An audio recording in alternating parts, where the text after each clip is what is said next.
Hey guys, it's there.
Blocking a view? No. Okay.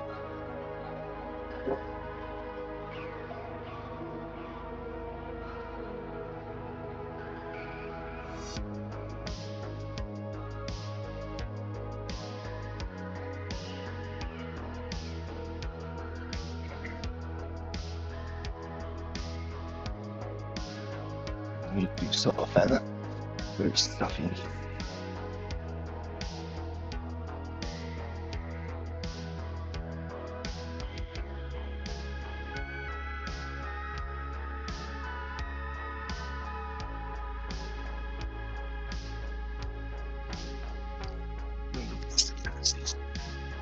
Where the glass?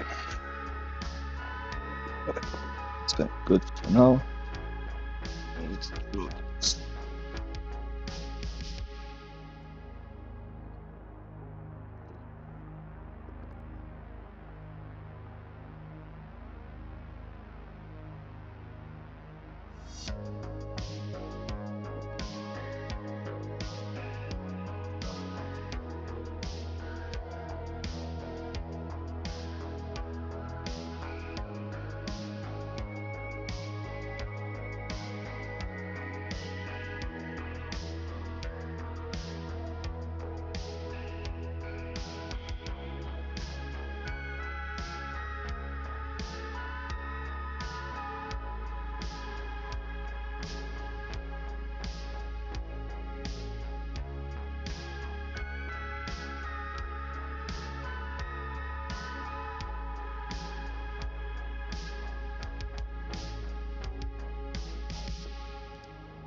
Support need a small piece of demos.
Hmm?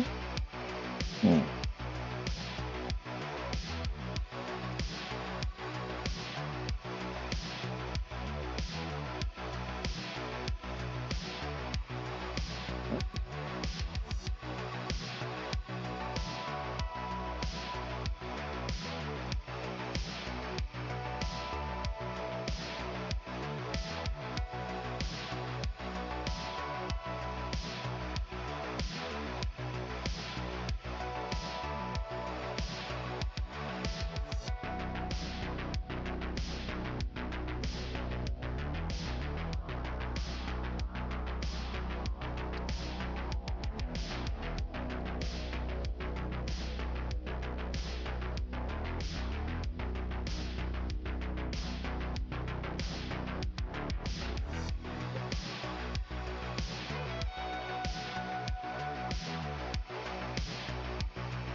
5.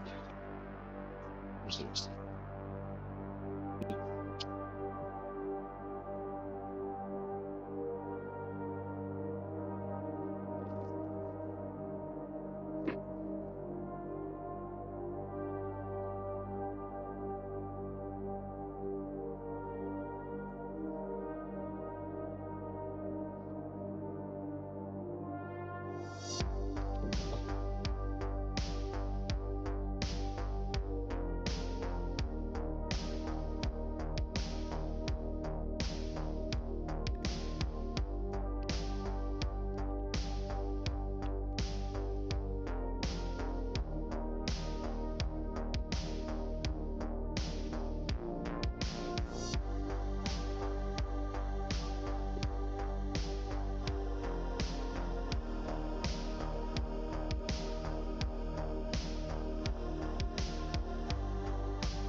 So fair enough.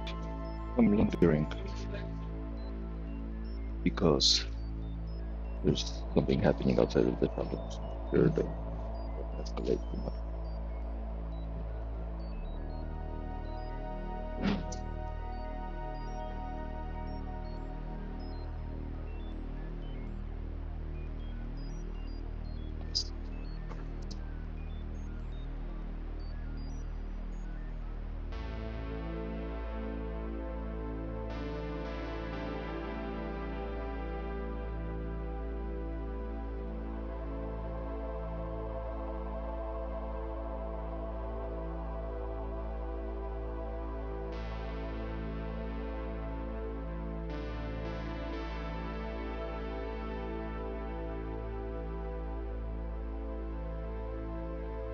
Hey, Frank.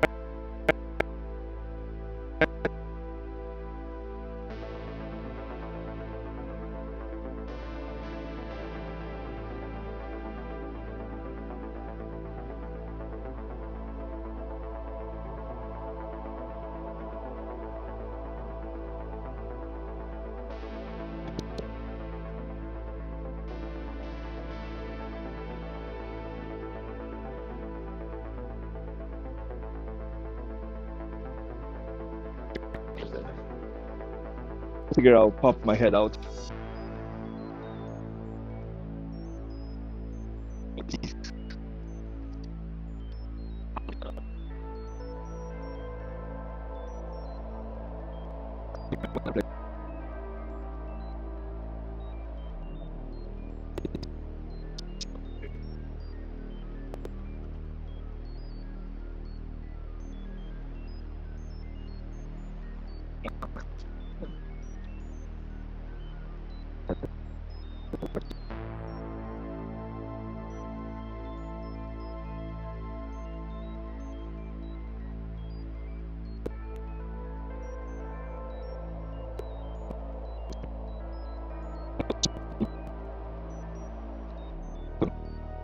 Or something upstairs or something. Really? Yeah, I don't know if it was. Just causing This. trouble over here. You caused trouble with Dave the other day. Yes.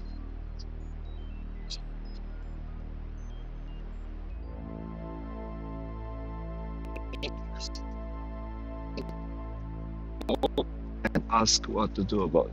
Let's ask. Like, is there another? There is there. Literally, it's either he goes to jail and goes into the system, not gonna, or he wants to out here. But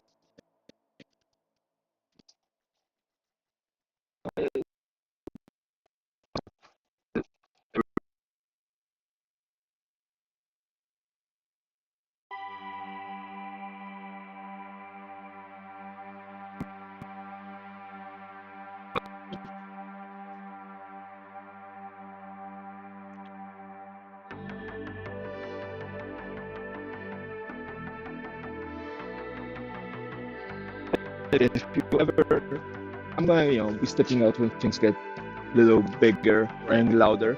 But if anything comes up, just comment about it, and then I'll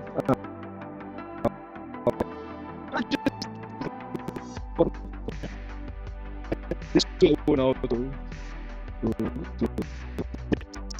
fight for you.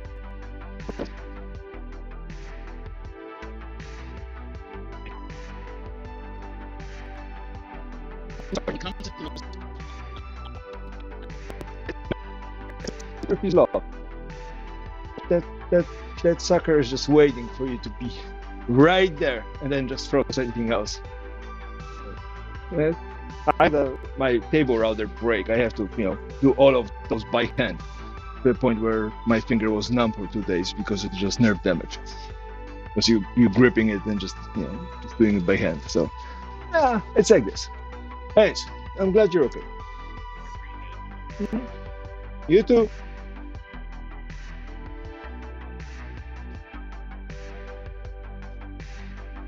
Hey, Jen.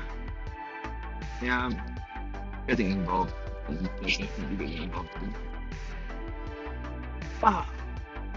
But on the other hand, I did have a lovely breakfast with a lovely girl I met long time ago.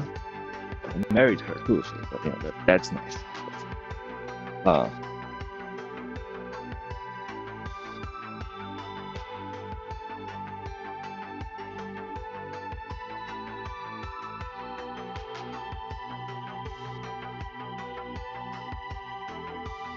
yeah. There is a gentleman that keeps on popping in, rant of one of the neighbors from another life, and he keeps on popping in, and that's causing a little bit of a ruckus. So, every time the whole thing gets really loud, I just poke my head out to make sure all parties involved are safe.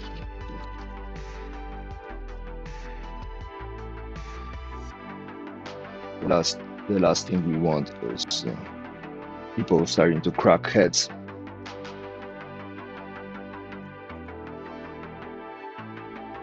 I shouldn't be getting involved.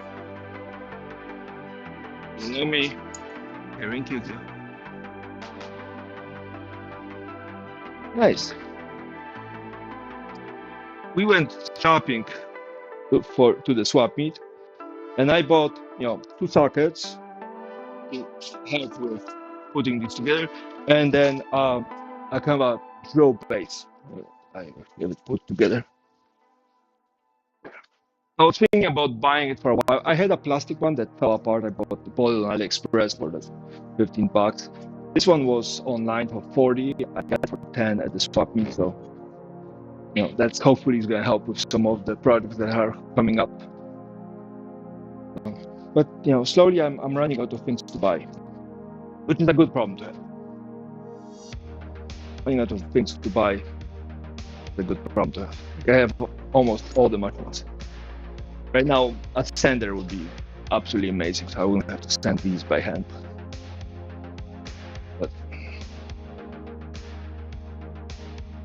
But yeah. So we're drilling. By the way, you've been looking at some of the munching videos. Would you like some more? I can set it up here, and because I have to do some drilling. I can get your fix at. It's good. It's a little bit swollen, but I got the full motion back, and it's no longer tingling and numb. So, yay for fingers. Like my whole hand is good. My wrist is still a little stiff, but that's part of the course because I keep on constantly moving things around. Let's see.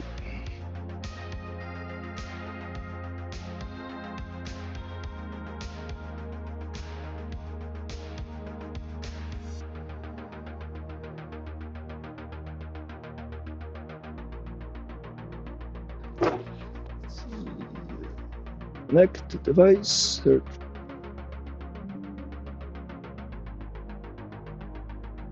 Resolution up.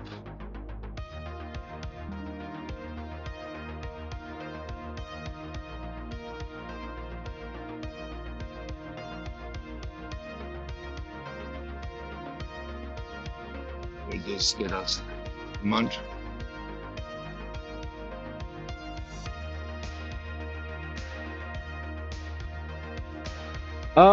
Yeah. Well,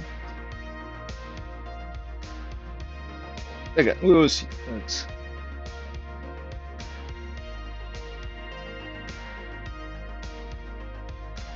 Right, hang on. I have to take this.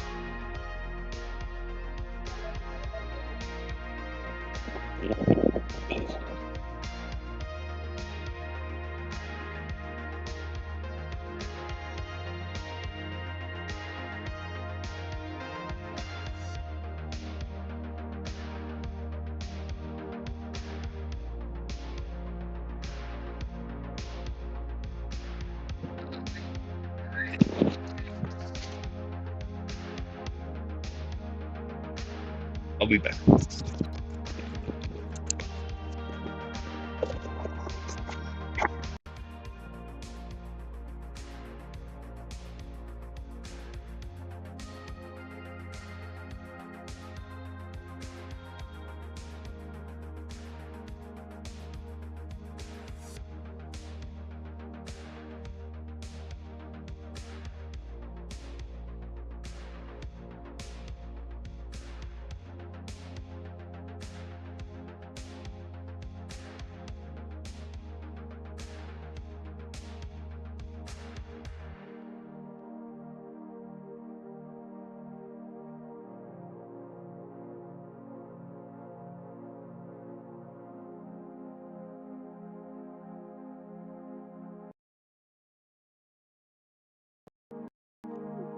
I have to step away for a second. There is something potentially going on in the neighborhood, so I'm gonna take a peek outside. I'll be right back. I'm not gonna close the door. I'm just gonna take a look.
False alarm.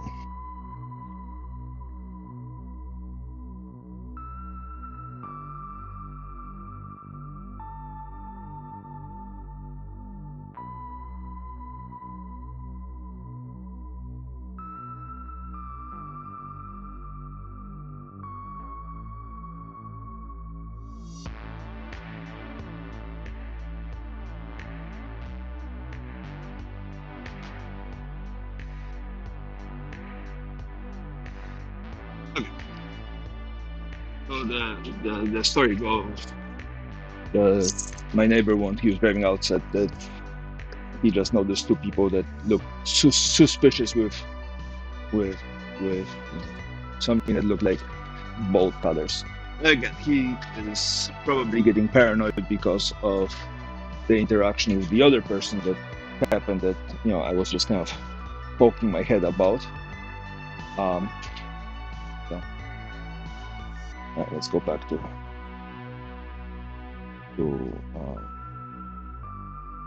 with a close up. But to ease his mind, I figured the least I can do is pop outside and take a peek. No, no. Well, so there is this person that keeps on coming around, um, and again, I don't think they're the bad person. They're in a tough situation, and when you have somebody who is in a tough situation without a uh, social parachute, then most of the things that are happening in their lives are you know, have the emergency of being life and death, which means high emotions. Oh, nice. Uh, Big one or small one? So they are they their reactions are a lot more aggressive because again, life and death. So so oh, okay. So the that's the chess pieces. Right. I think this is close enough. Okay. Let's start drilling and see how it goes. Did you open it yet or not? I'm gonna start working while you do the typey thing.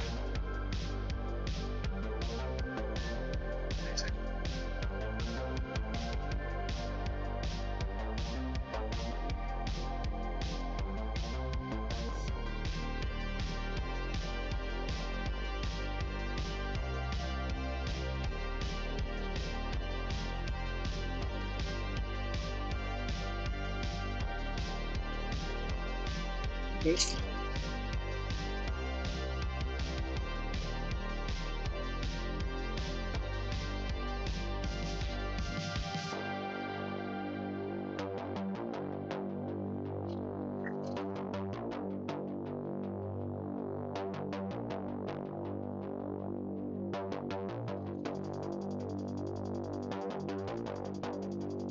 You must have some really high closets since both of you are tall.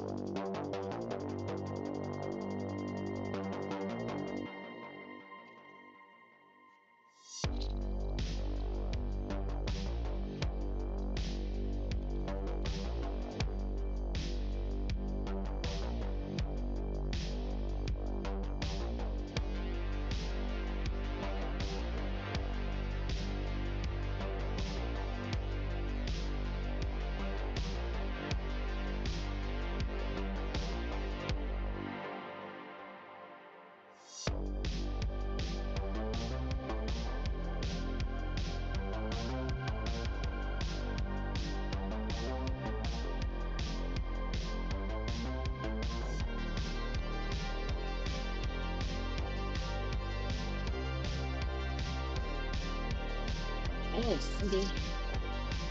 Fancy.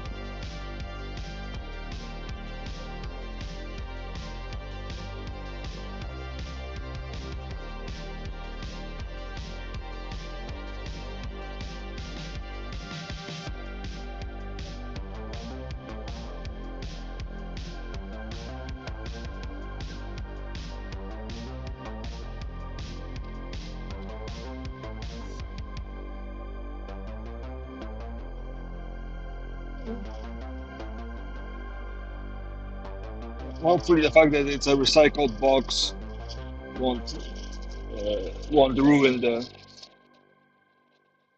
whole thing.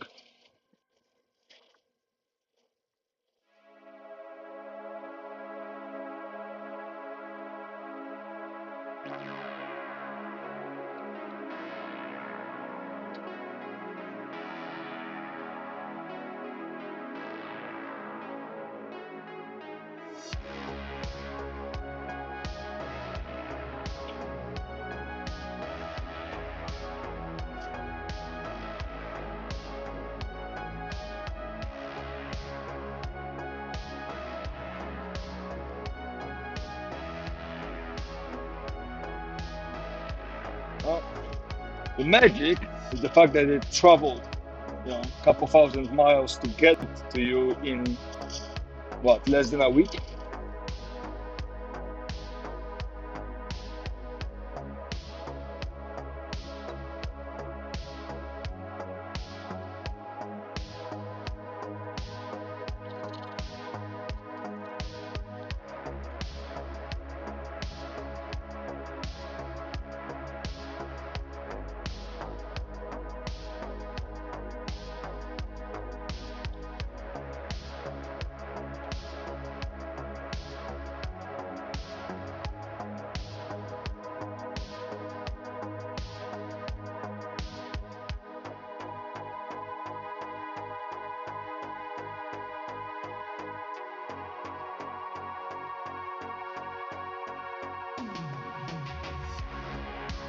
Carrier service, right? So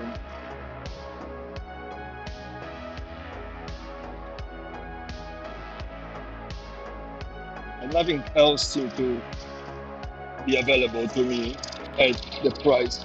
So, on the other hand, I'm really worried because you know, Trump's minions are thinking about privatizing the postal service. So the service is going to get worse.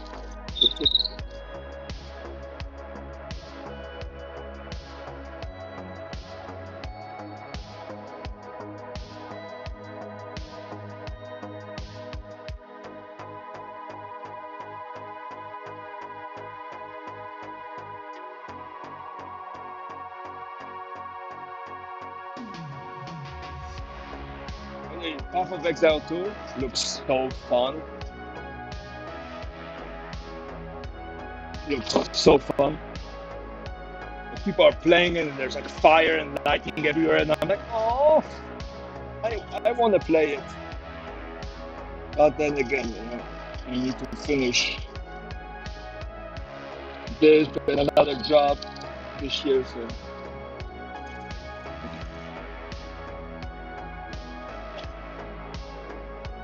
So being an adult thing sucks. I mean, yeah, you get access to liquor, but honestly, that's not good enough compensation.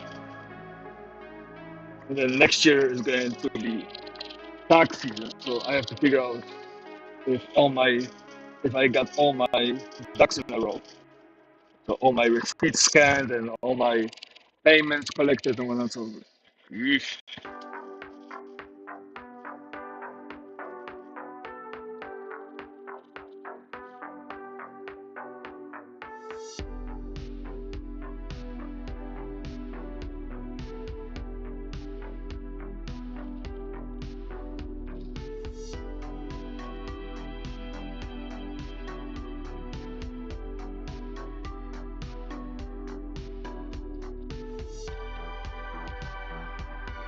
Yeah. Well, I wish the United States was like Europe, where bank transfers was the common way to pay for things. So I could just push bunch of buttons and have all of it. It's cash, it's check, it's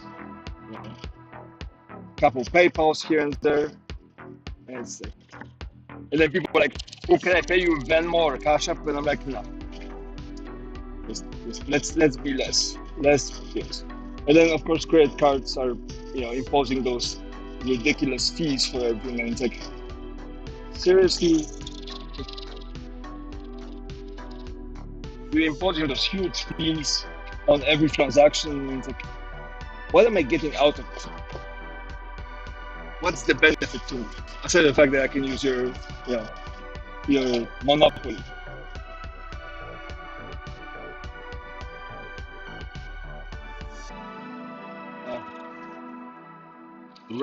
The rage against the machines.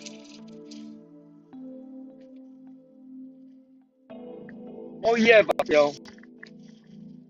there are those moments where I would love to play a video game, just deep brain and kill monsters and have this instant gratification of loot falling everywhere.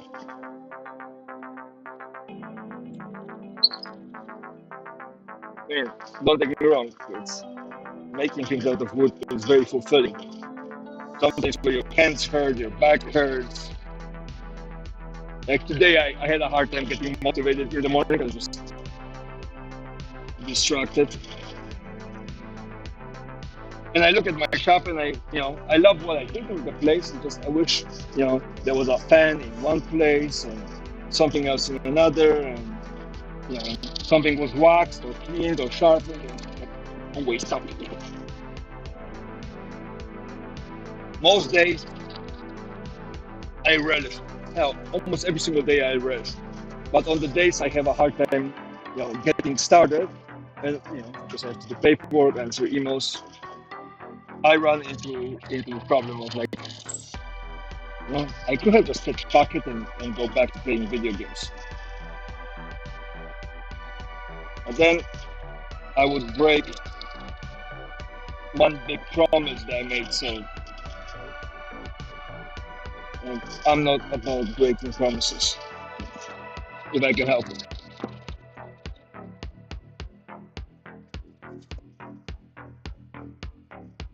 And the promise is, that I'm going to be a great husband. That means that at some point I need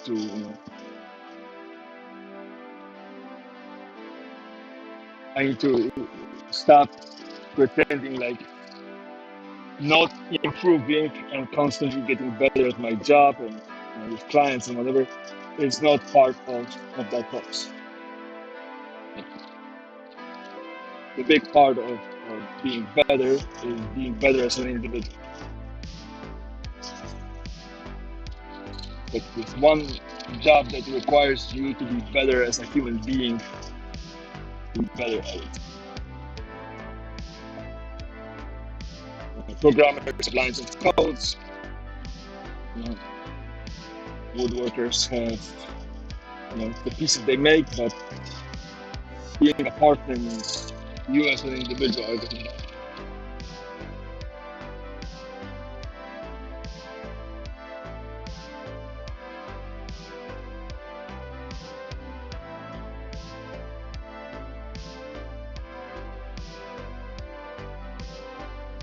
Well, I told Tokyo that I was a okay boyfriend, and one of those days I'm going to be a good husband.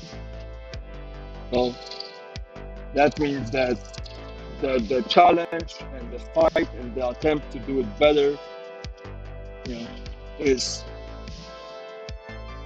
every day. Every day I wake up and I'm like, hey, how can I be better? And this is not as profound as it is. It's just, it's an external point of reference. Rather than going with all that self-help, meditation things that people do, I don't do those. I'm not very good at reading books of self-help books. I'm much more into, you make it my problem, so we're gonna apply my solution. So I made it my problem. I made a promise, and now, now comes the part where, my mouth was writing checks. Now my body needs to cash it, and that means wake up, and and at least for the 12 hours I'm out of the house, try to have at least 8 hours that are productive. Rather than working for somebody else and being in the office for 8 hours and hoping to have 4 hours productive, I'm at this position where I'm trying to have 8 out of 12 hours productive.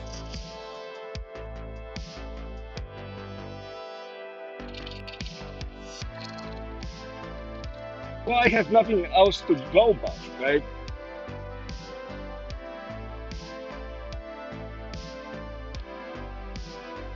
I don't know how good my EQ is, but I have a level of empathy, so I don't understand emotions. I don't get people.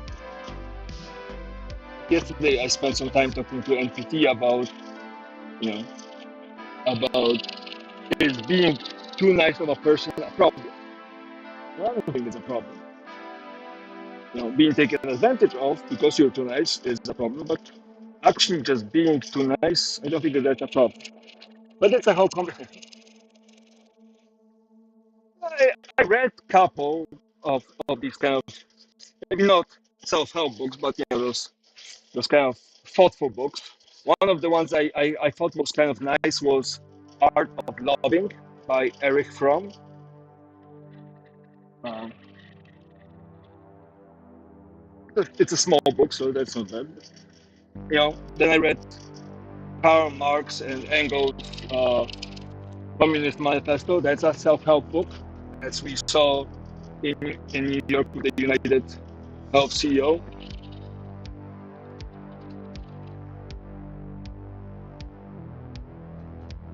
Well, what I really liked at some point, I don't know who said it, but you can't be patient unless you're capable of being angry, right? And you cannot be nice unless you're capable of being super scary, right?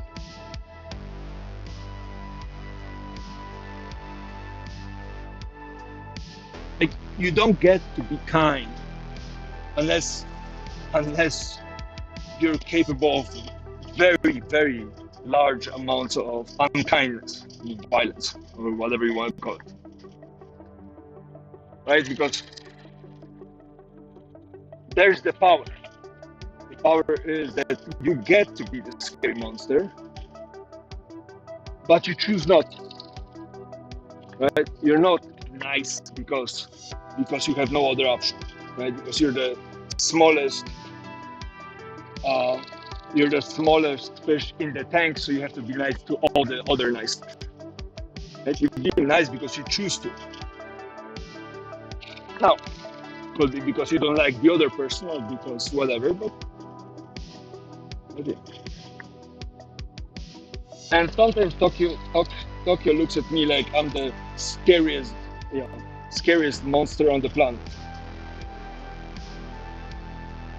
Yeah. And that's an amazing feeling.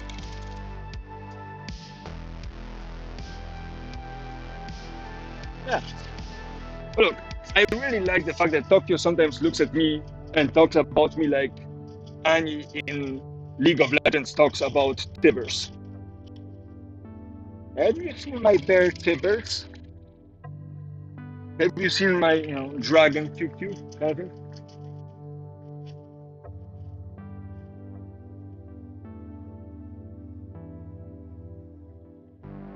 And when somebody looks at you like that, you know,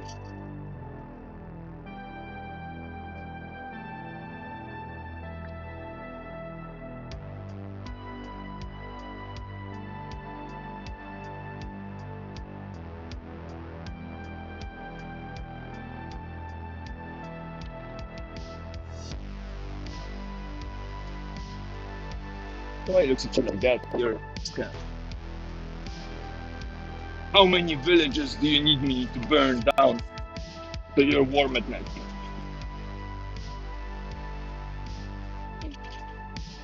At least I feel that way. If that's the case, I don't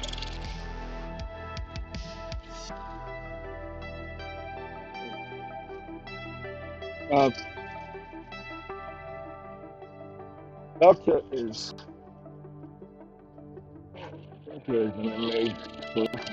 an amazing.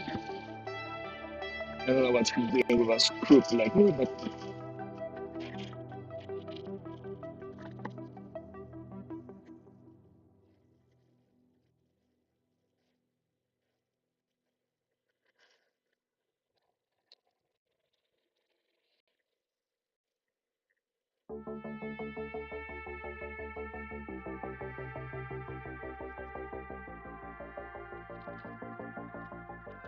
I don't know what's so interesting about it. But, okay. need a slight delay and me not paying to chat and not knowing when things are popping up. This conversation is a little one-sided and not public politics.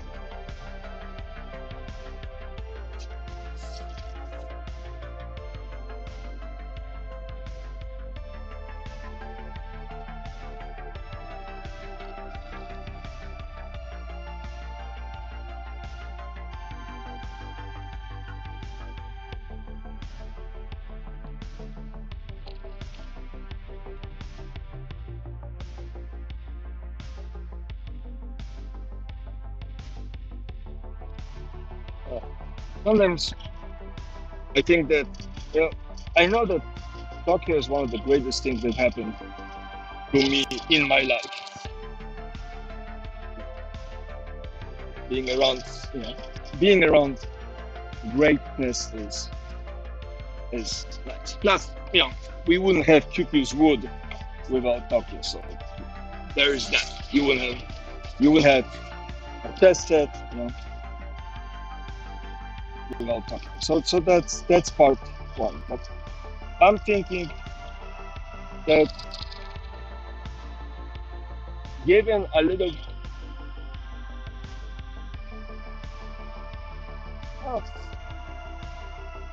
moment. Again, it's power. I'm going to get back to this, but I think Tokyo is given a little bit of luck and a chance. I think she could be one of the coolest things that happened to humanity as a whole. Like, I think she would make the world a better place given a little bit of an opportunity. Like genuinely, she has this capacity to understand people and do good.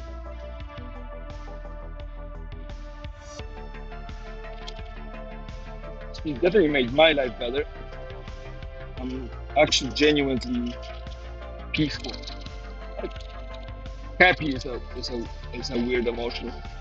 I avoid it when I'm trying to talk seriously about my feelings, but it genuinely makes me feel peaceful. But a feeling of power is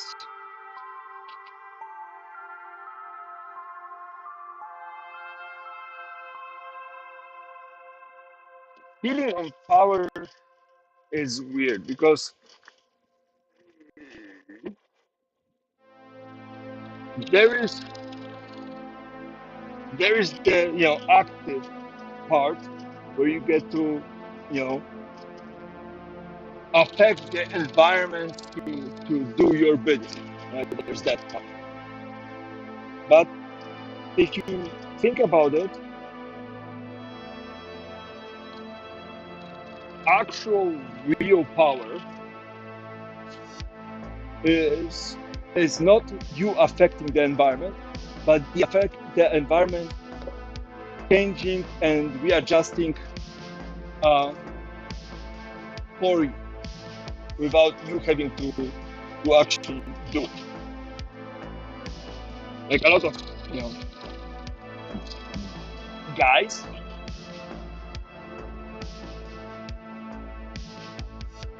I would think so, but I don't think she takes me seriously when I tell her. Like, I think she assumes I'm maybe overblowing it. But I genuinely think she is amazing. I definitely adore her.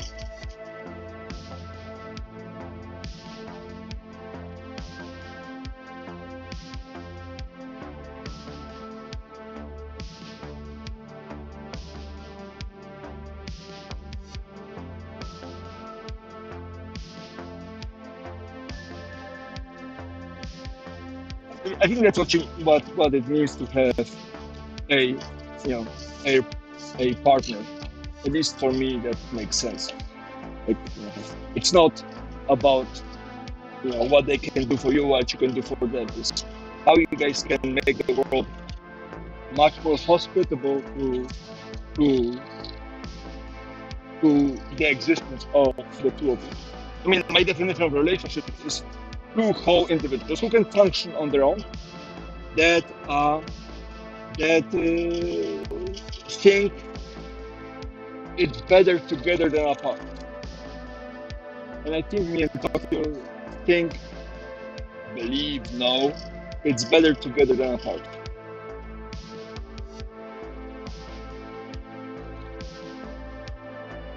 I think that's the whole thing. Being in a relationship is just, you wake up one day and you decide that today you're gonna fight for something that that will benefit the team by providing as much as you can for the other person.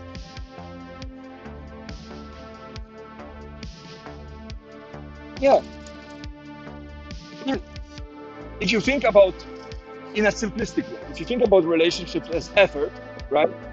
The best relationships are when one party puts out about 40% of effort and the other one puts out about 60% of the effort. Now, before you come out at me saying, hey, that doesn't feel equal, and so on and so forth, you have to remember that in some of the coolest relationships, both parties are trying to be the 60%. And so the relationship doesn't get 100, that's 120%. And that is a significant boost to growth. Right?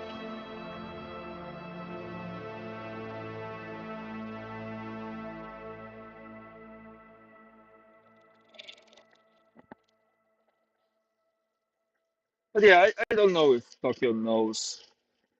I think she does. I hope she does. Yeah. Again, the only thing I take from the whole red pill environment is the conversation starter, because it's a conversation starter, about equality in a relationship. Because we have two very different individuals, very different set of skills, very different set of abilities and access and so on and so forth. Equality is very difficult in the grand scheme of things, right? So for me, the being equals in the relationship is tricky, right? Now again, because my brain works the way it does, it's not like I dismiss my partner, because that's not the point. Right? The point isn't to dismiss them, because we are not equal, right? But there's an equality in effort and time and resources spent, and that's how you get out of this, right? I'm 6'4". Top shelves are not an issue. I'm also stronger, so picking up heavy furniture is a lot less of an issue for me, right? So we cannot really talk about equal when it comes to picking furniture. But on the other hand, Tokyo has a level of social graces that would make the State Department blush.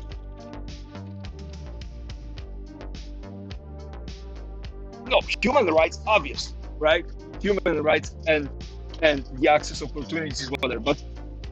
But what is easy for me might not be very easy for my partner, right? And so you balance that out. When one of us had more time, we divided the workload a little bit different, right? Tokyo is way better at cooking, but I'm way better at doing dishes. Again, uh, fair, fair. I really like the. I think that's a true statement, but I really like the fact that whatever happens, unless my ADHD brain misses a text or a call, I think, I hope Tokyo knows that she can call me at any time about anything, and I will drop whatever I'm doing to provide assistance and help. I did once when there was something happening. I cut my trip to see my parents short by a week. I was like, yep, I'm on the next flight home. So,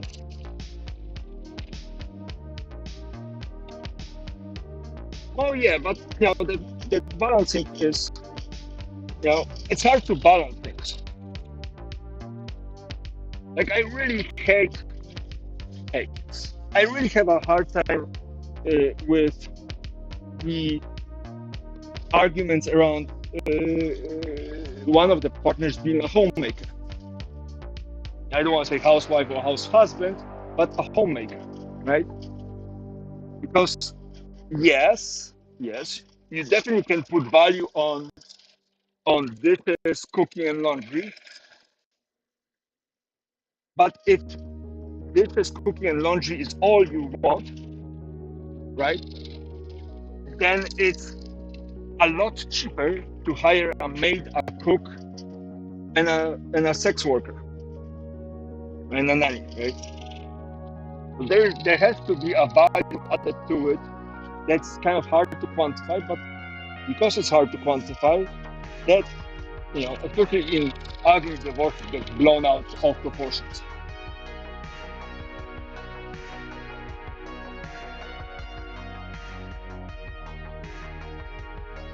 Yeah. And again, I work long days. It's at this point it's rare I work less than 10 hours a day.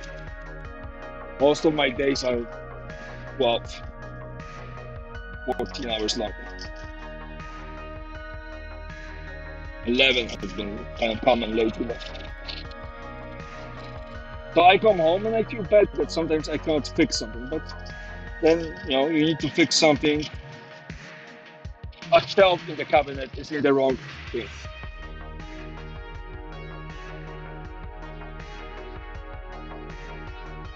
Yeah, well, exactly, right? It's you do the 60%.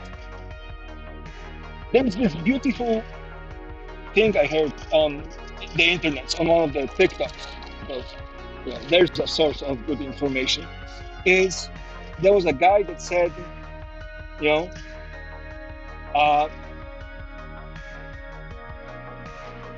if I have a bad day, I would like to be able to call you, one person says. And the other person says, I would be upset if you didn't. I would be upset if you didn't give me an opportunity to be a friend to you. And I think that kind of sums up how relationships should be. Like, because I think relationships are two whole individuals deciding to be together. All you do, aside of improving yourself and objectively the relationship, all you do is trying to find another opportunity to do good for the other person. So, I think 95% of coffees that Tokyo drinks in the past, years have been made by me. I wake up in the morning and I make sure her espresso is prepped and ready to go. I don't know, somehow she likes it better when I pump the coffee and and press it and whatever. So okay.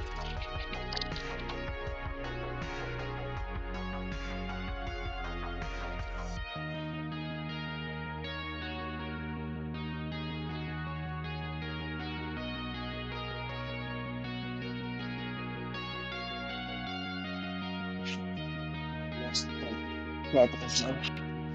I think it's-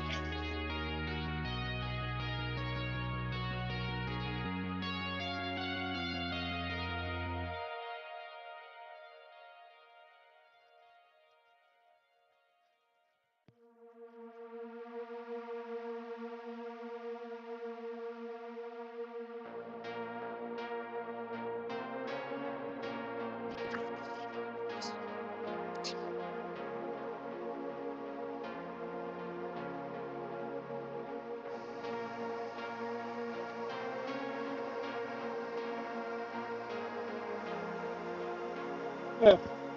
Ah, let's not get me all mushy and introspective about stuff.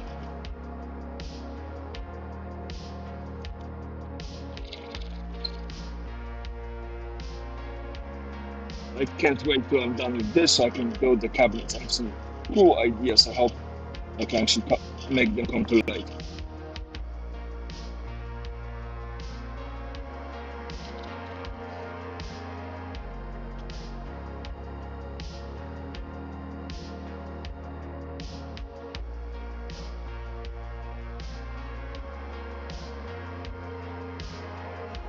Is it too late to do what?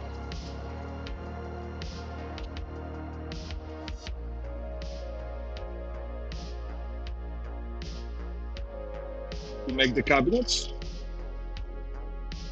Oh, that's for the living room, right?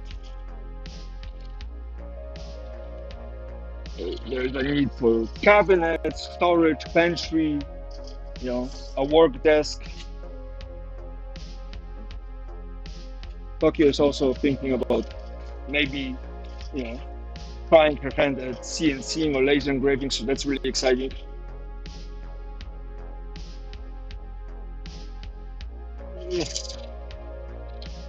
Well, it's too late if you say it's too late.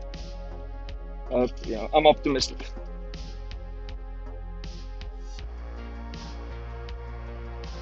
Well, I'm not mushy. Nice.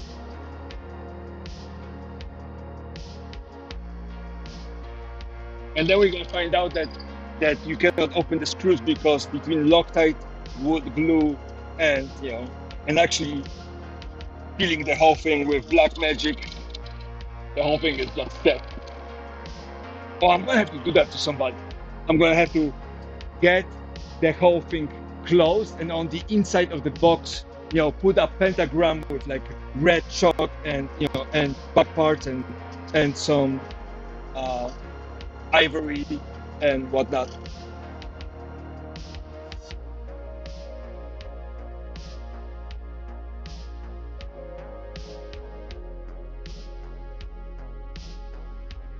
The best part would be if I had a live video of me packing it.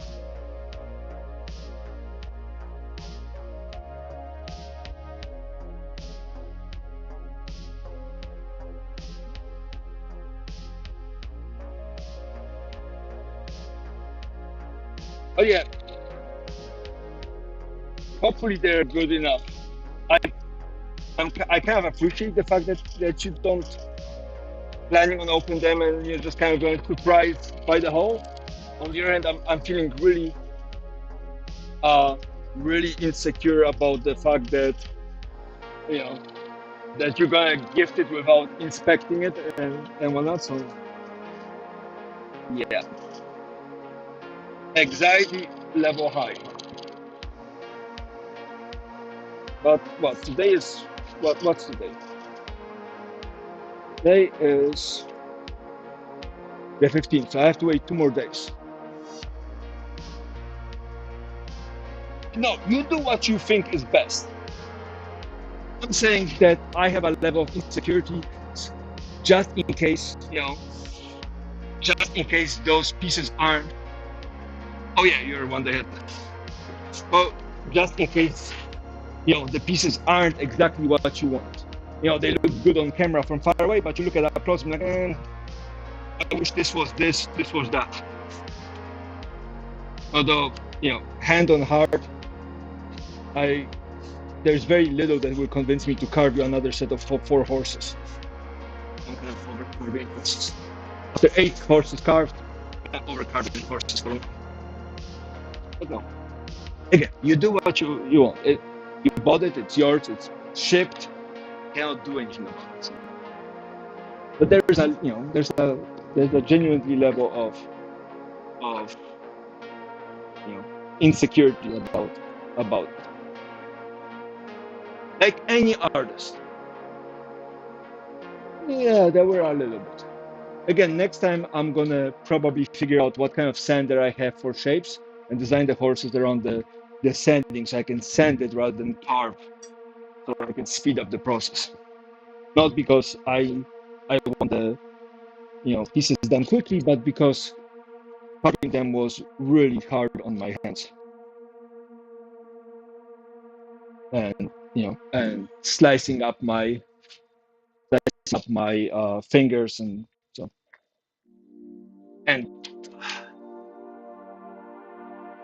I think the biggest trouble with the chess set was not the carving, not the mending, not the gluing, not the horse's blade, is trying not to bleed on the maple and staining it with my iron.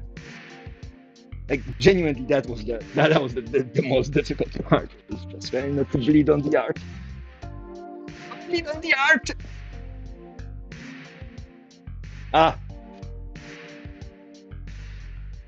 Yeah, well, sometimes you decide that you really like the shape and you have to draw it because something is off. I did that when I took art classes. I had to redraw a couple things here and there, and just like, yeah, I know I should, but maybe nobody will notice the smudge of it. Like once I ran out of good erasers, one of those gummy erasers for charcoal drawings, and I used a regular eraser, and the crispness of the line of what was erased and what was so obviously obnoxious, it wasn't actually funny.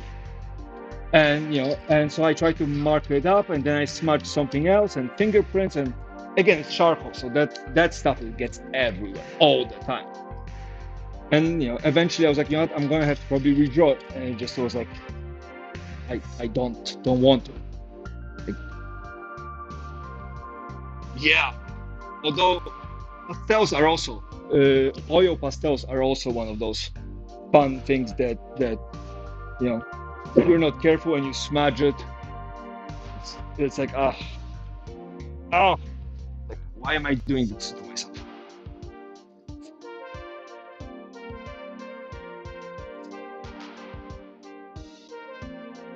I have to get rid of these bumpy things because they're starting to get in the way. So what can you do? Sandpaper. If I had a big scary piece of sandpaper.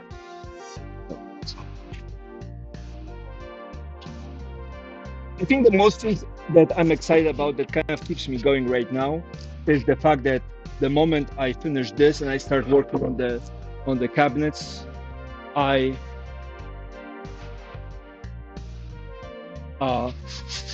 get to make a couple more jigs. I saw some jigs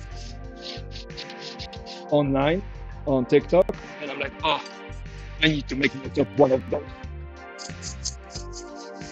They just make sense to have them.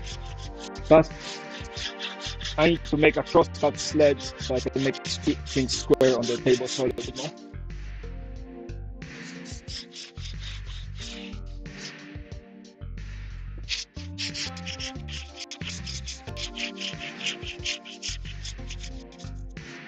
It looks like these are different height.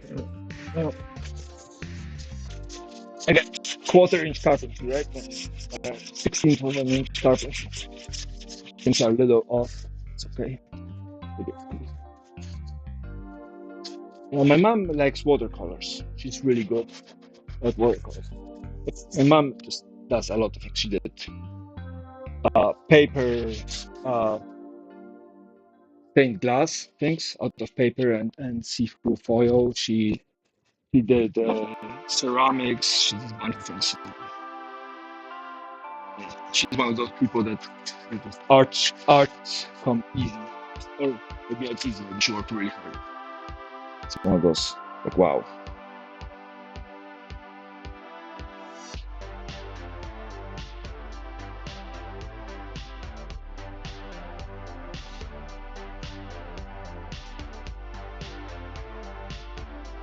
Well, you won't see the tip of the bit, but. Oh yeah, by the way, now that I remember, we never got around to getting you a rotting curved pencil. So I guess that's for another occasion.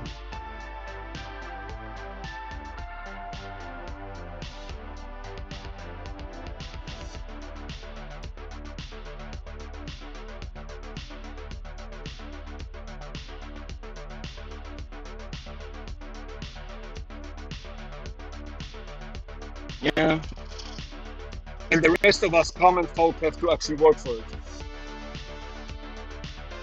Us mere mortals.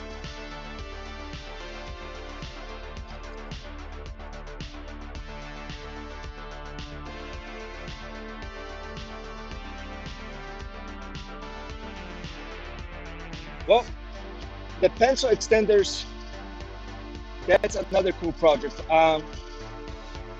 What would help me is if you had a quasi product in mind, or at least a sketch of what it would look like.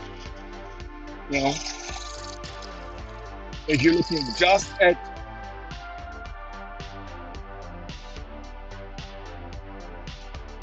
I could try aluminum. I like brass better because I like the weight.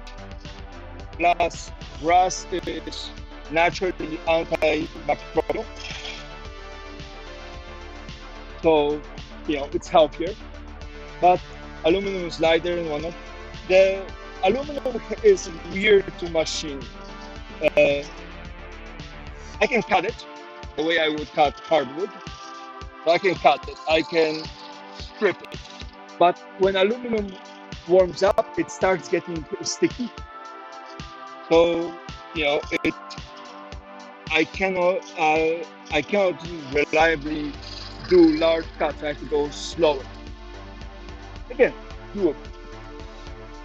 And I like the look of brass better than aluminum. I'm happy to do aluminum. There is this company called Penn State Industries. Penn, Penn Industries. If you go on their website, you can take a peek at different kits that they have for turning or not. So there are aluminum things out there. I can always just get something and work with that. I have some fine tubing that I could work with.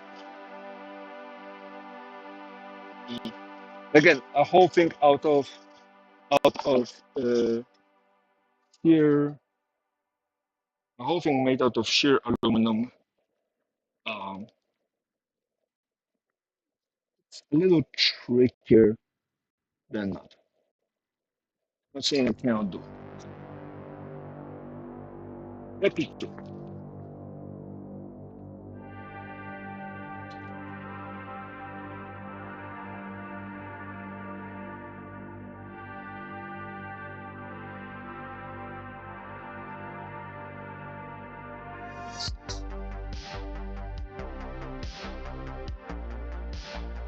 It's about half an inch. Half an inch.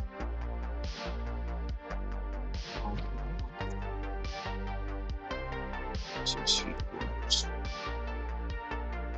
They're closer to 3/4.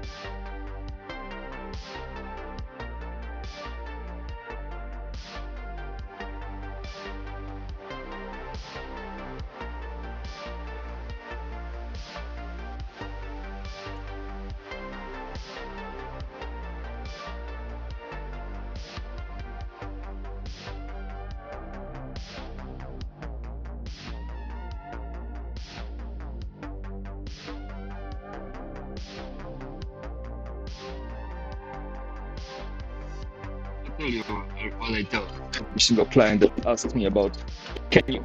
The answer is yes. But there could be caveats to it.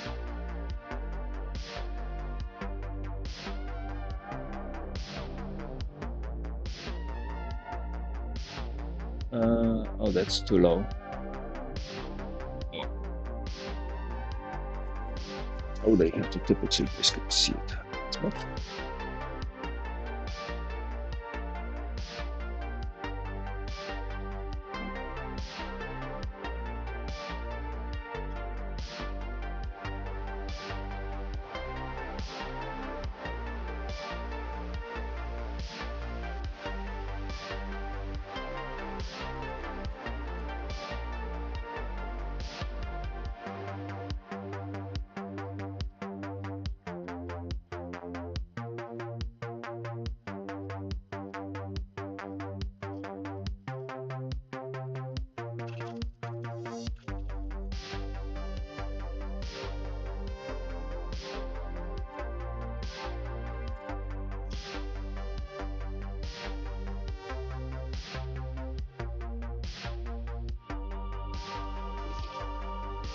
I'm gonna leave these guys for last. Okay, too long. So just do the main things.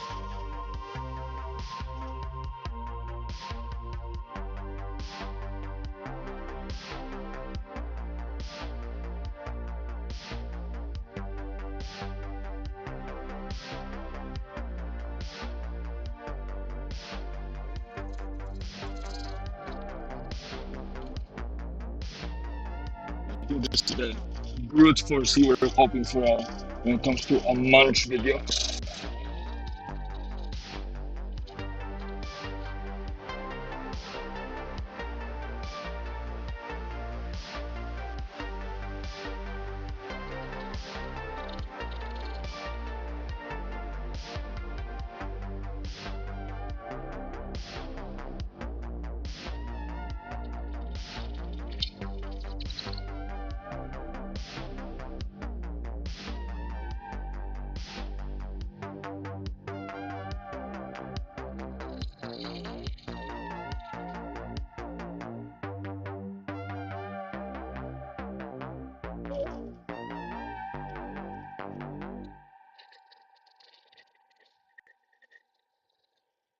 Well, again, I'm happy to do it. I I really like one type of pen kits. They're called Icon pen kit. Let me see if I can pull one up for you. Where would I put them? Unless they're all hidden. They're all hidden over there. Alright, in that case, I'm gonna see if I can pull it up online and show you.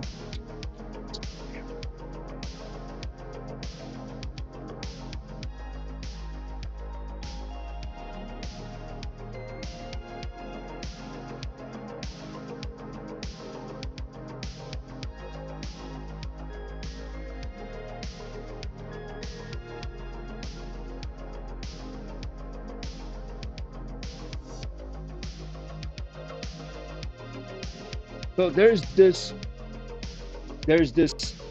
pen kit, right, where the blue part would be turned out of wood, and you have a grippy part, a cap, and then the cap gets obviously posted, and so on and so forth. But the cool thing about it is that you grab one of these pens, and you can just remove this part, right? Regardless of which pen you're using, but this kind of big style front, and you just put it inside of the pen made, and so you have all of this feel, but the basic writing skill, which means that you're still writing with a cheap pen, and the bigs are surprisingly good pencils.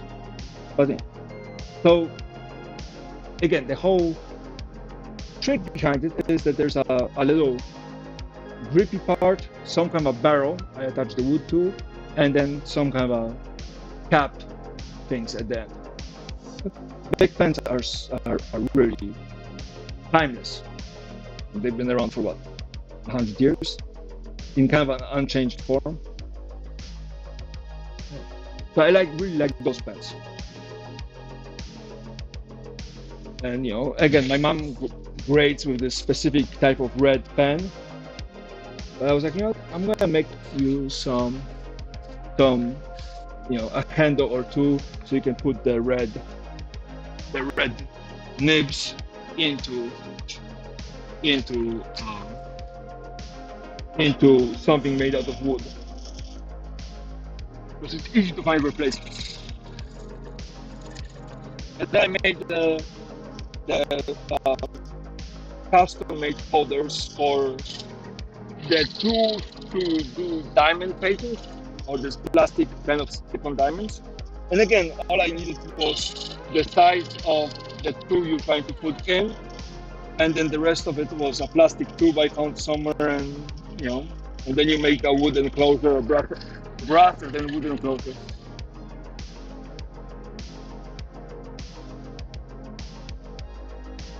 Are they the standard pencil size?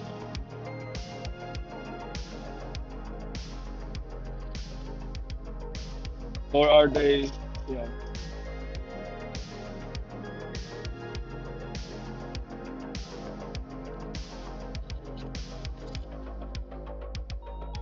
kind of a special, 5% bigger and 20% more round?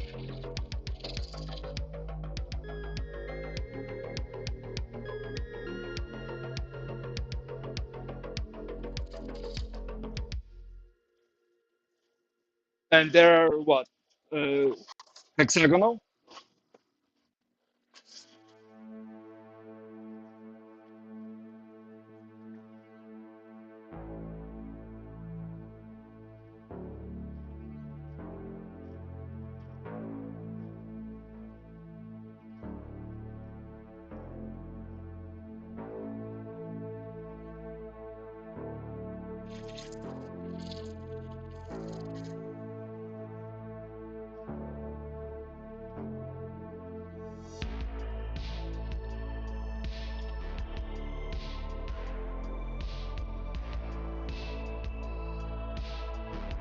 Around 8 millimeter in diameter.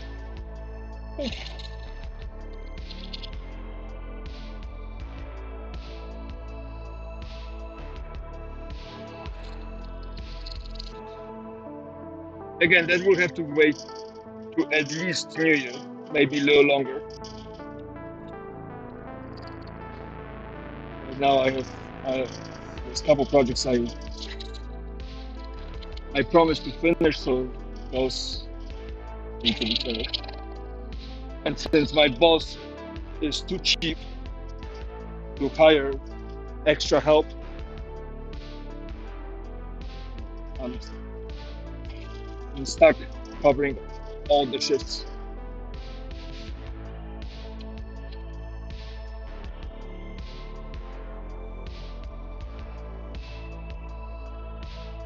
Okay. All right, and then talk to me about the pencil extender. What do you envision? Is it a lot thicker, a lot thinner than the actual pencil? How much longer it is? Like how long is the extender? Shaped, not shaped. How much of the pencil has to go into the extender? All of it, some of it?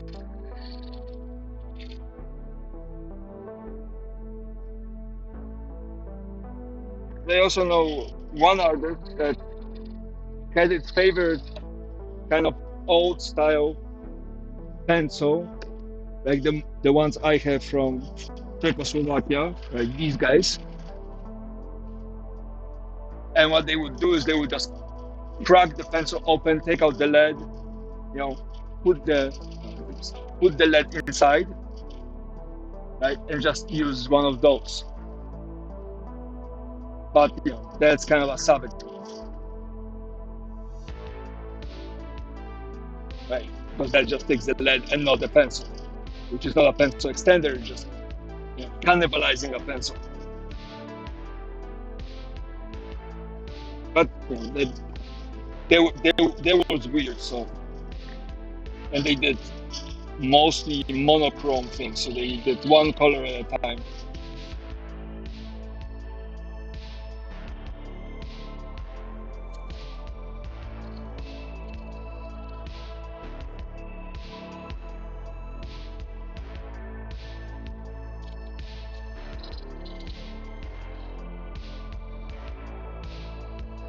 Oh, I would love to see a picture. Can you send a picture with a ruler next to it? So I have a vague idea of the proportions and sizing. And then a note on if there's anything about it that you would change or not change. So at least I know what I'm looking at. This way my brain can start thinking about it as a holistic problem rather than one part at a time.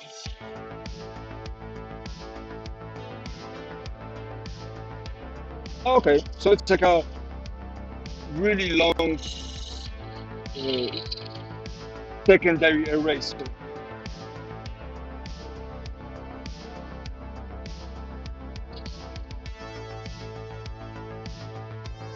It doesn't have to be light, so aluminum probably would be better for that. You put brass would become back heavy because of the whole dynamic of using that tool.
Oh, this is gonna be a fun cut. We're going straight through a nut.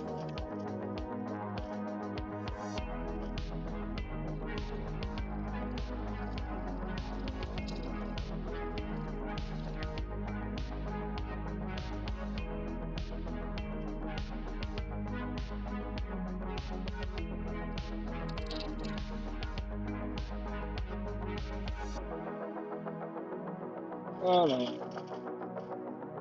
The wood is too soft and the drill bit is too sharp. I mean, it's much more likely I'll get this kind of tear out than cracking. I'll have to really jam it in and not have it stable on one side.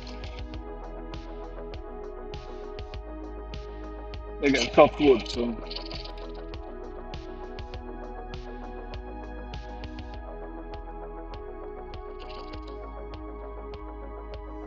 Probably also that my drill bit is moving a little too fast.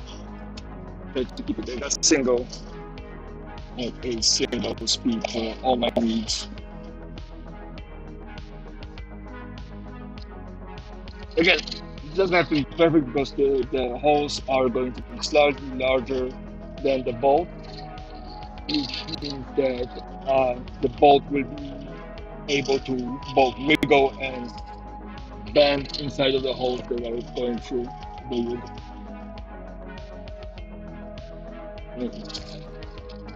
I would like to make them all nice and center, but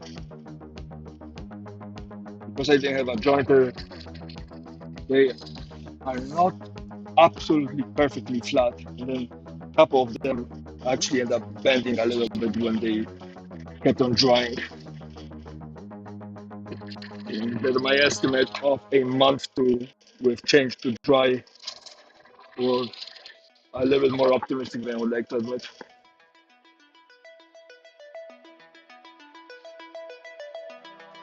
We're almost done with this, and then we gotta do the ends. We need to either jig it or figure out a way to mark the ends better.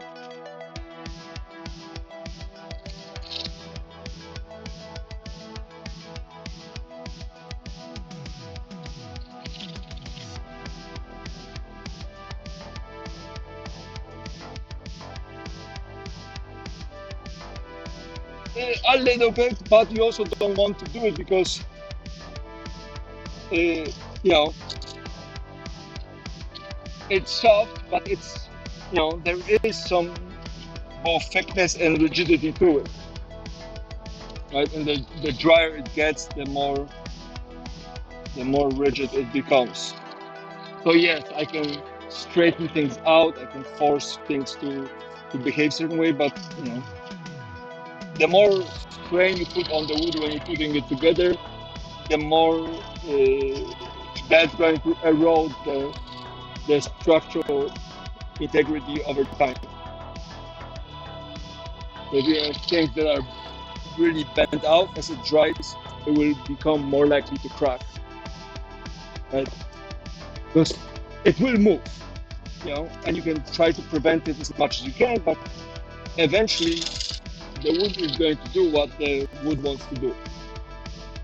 And you know, we're trying to get to the point where moving is limited and is there's either a relief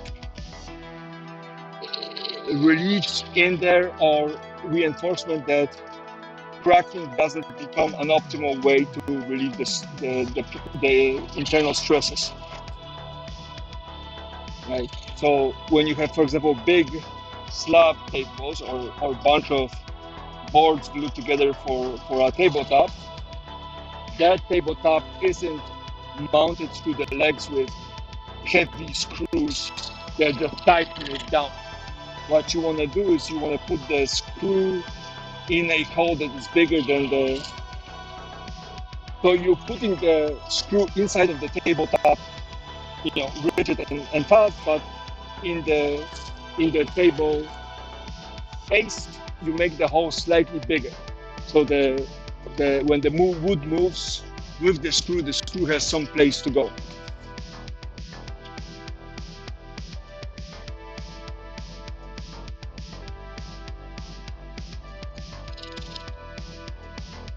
sometimes if you tighten it too much, the wood is going to try to move, cannot move one way, and you find another way to move it. And for example, that will cause the tabletop to start forming, you know, little wave pattern.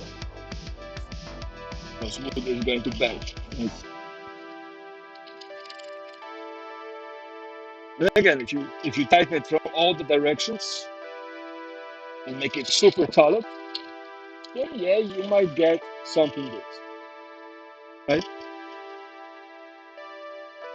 I think that's something that doesn't change. But I mean, you can prevent movement if you do laminates, you know, a bunch of layers that all move in slightly different directions, canceling each other out. Or you add, you know, some joints, like I have done in the with the chessboard, right? There's some added wood inside that you don't see that allows, you know, allows a level of strength just in case this thing decides to move. But you know, in general, in general, it feels like the idea of squeezing the wood completely and forcing it into an orientation isn't great practice. But I'm at the beginning of my woodworking journey, so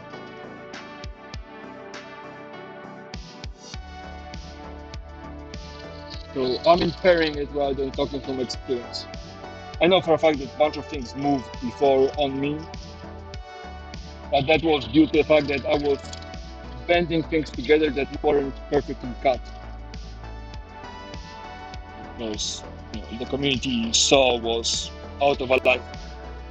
I was in a position of like trying to close a joint that just not didn't want to be closed. So I tried to force it, and that created its own problems. Just when given an opportunity, the whole thing just decided to go haywire.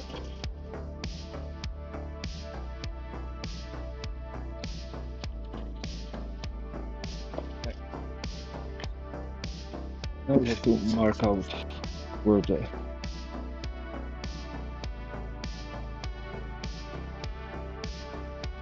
well, I think the rule of thumb is that wood will move on 16th to 3/16, maybe 3/16 of an inch for every foot. So if you have a tabletop that is 4 feet wide, that could potentially move, you know, expand by half an inch to 3/4 of an inch, right? So that causes a certain level of strain.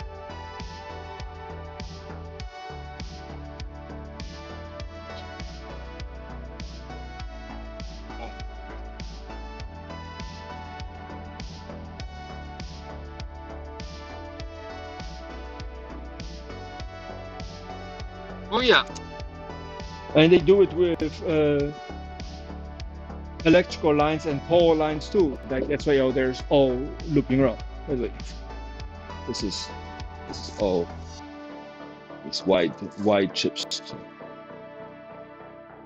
let's grab you this.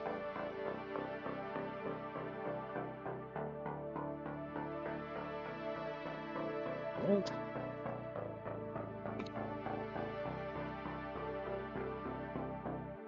Getting buried alive in wood chips.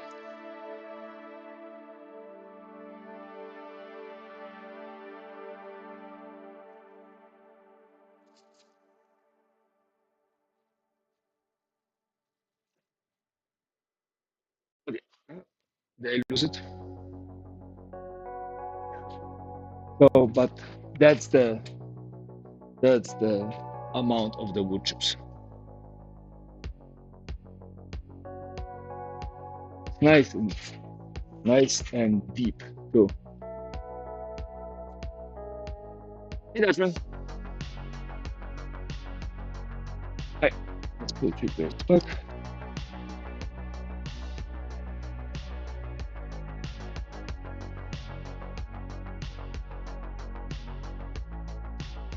Add the power again.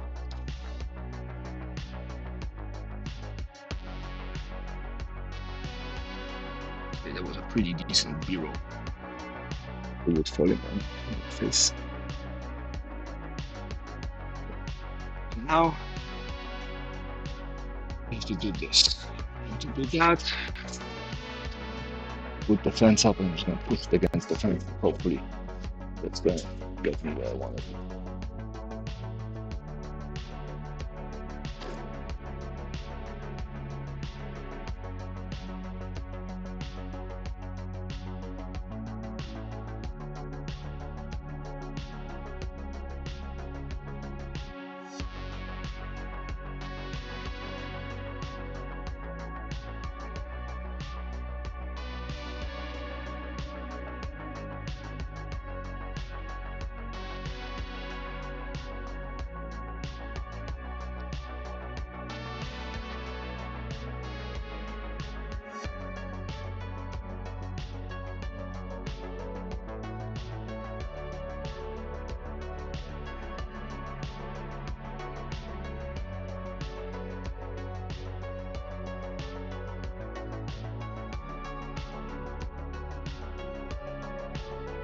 And then put the red blocks.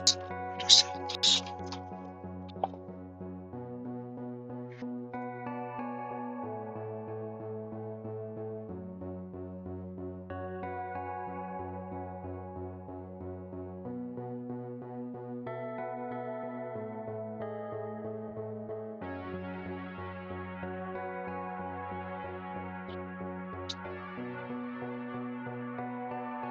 Again. Or we should do it this way. This way. But yeah, maybe that's better. Messy. Sorry if you guys get about this. How about I just zoom out?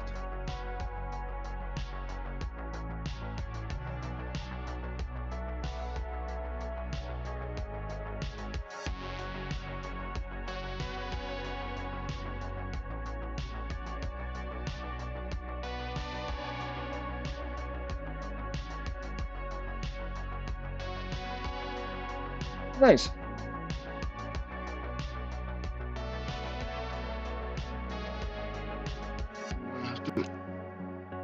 Find time to go and spy on that video and see what smart things I can learn there.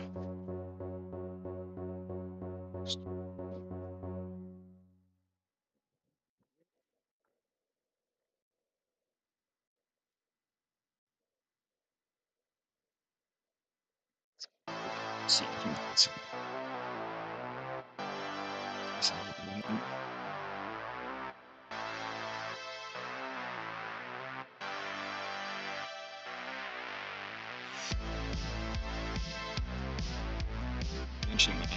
table is my adjustments.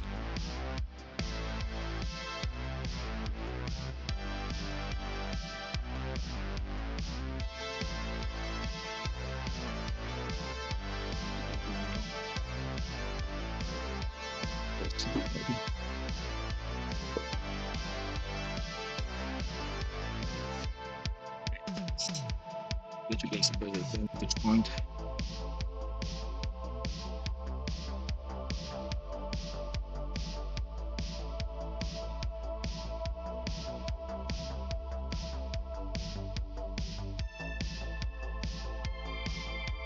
It's okay.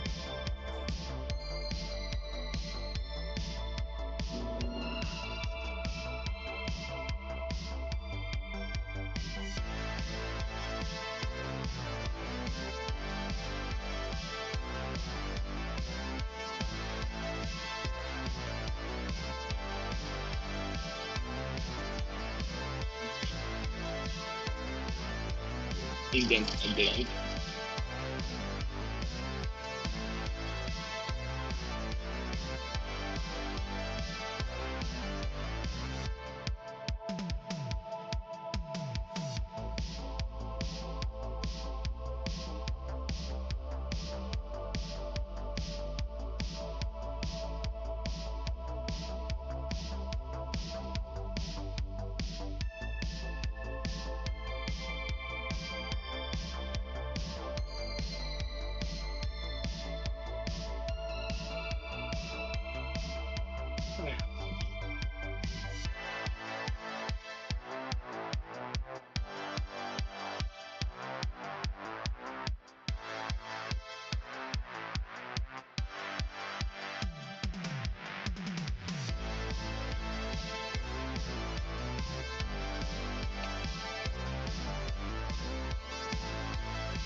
I do have a very large tap and die system, so I should be able to make wood screws. That would be exciting.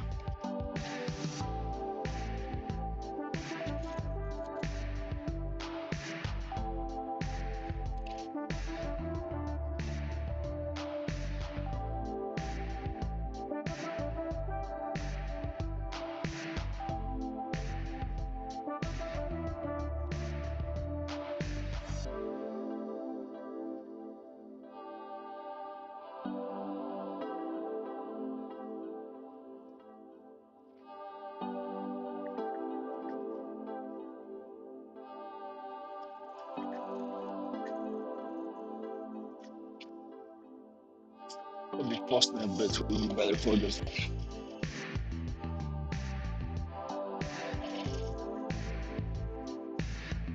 Again, it's soft pines, and the holes aren't very deep.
No, Kingdom for a separate finishing room or painting room.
Done. Let's go the wish. I'm going back to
you.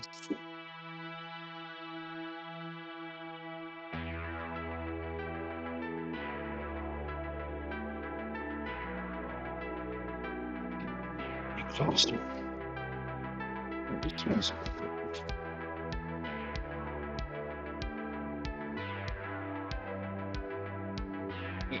it's right on the end. It's 2 minutes. That's what we can figure out if this is. Yeah. What?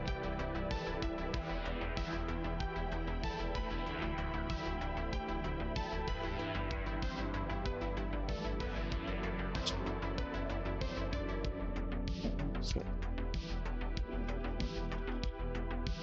maybe that's not so bad.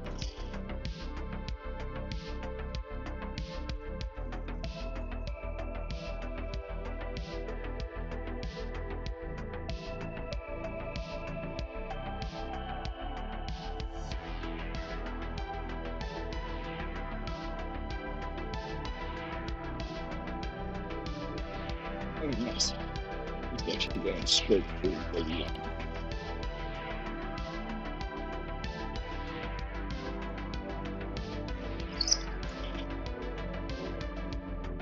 Oh yeah. Awesome. In that case, let me move that corner out. Overview. Power.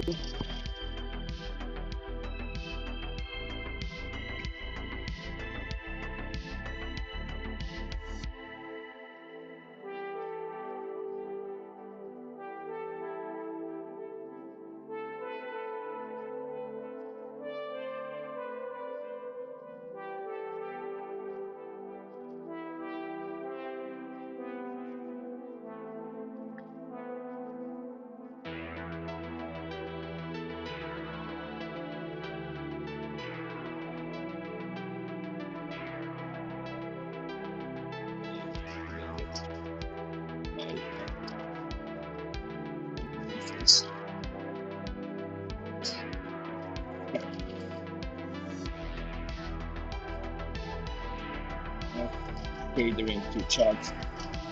Who does that?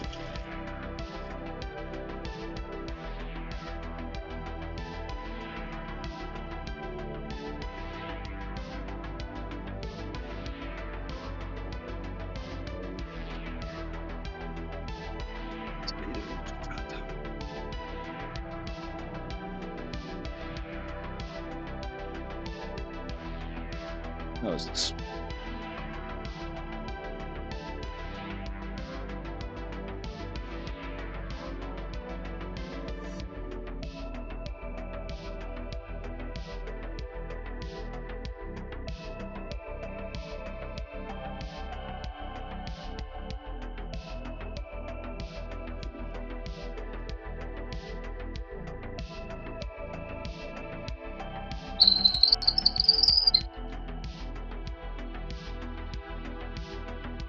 That looks straight here. Nice.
Getting a little dusty. Here's the ventilation.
It's okay.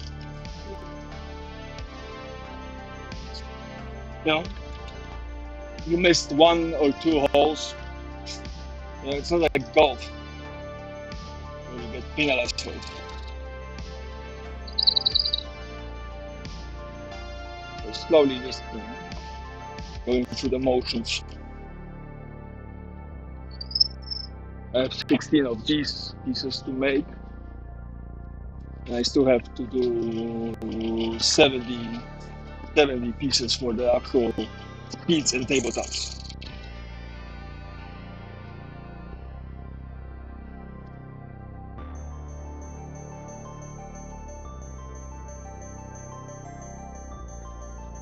And we have to also drill the long beams for the seat crossbars.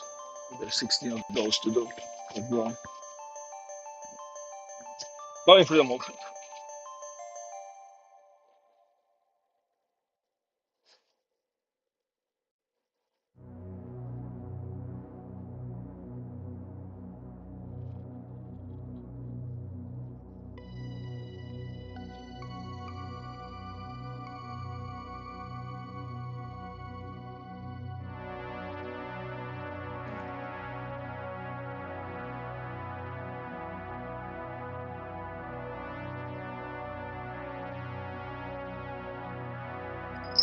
Or, you know, it's not like being a dentist, right? You miss a hole in somebody's tooth.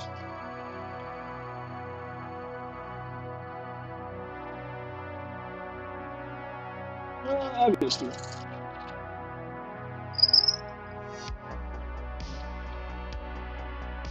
It's always Tuesday for me. It's always going down. Something's going down, so it's always Tuesday.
The only thing I'm actually wondering if it's nice to start partially painting things.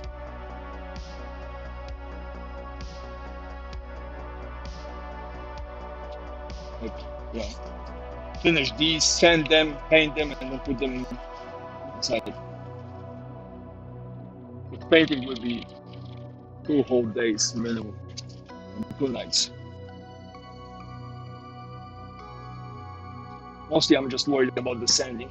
That's a lot of heat and vibrations towards my hands.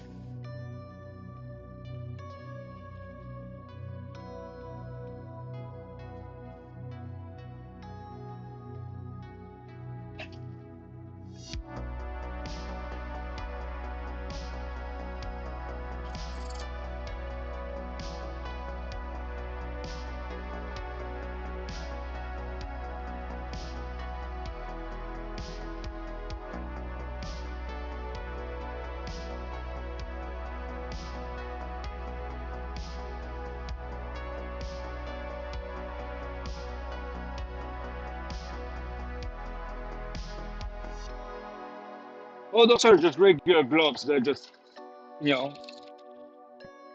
well padded and very grippy, so I don't have to squeeze as hard on whatever I'm holding. That was, you know, that was mostly that. Because there's no way I can eliminate vibration. There's too much of it. There's, you know, constantly. Just if I have to hold something tighter, you know, it's a lot more transfer. At least it feels like there's a lot more transfer.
Yeah, yeah. There's some gloves like that.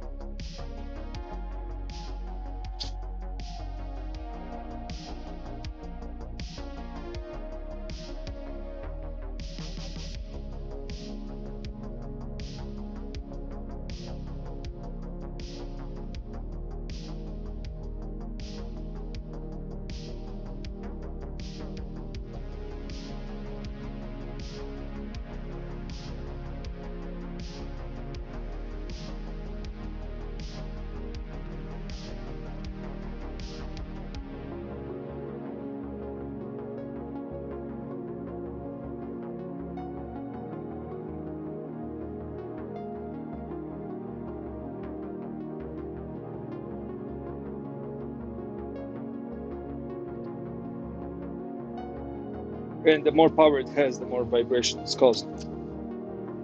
Always something. Unevenness of density of material, catches one fiber more than another.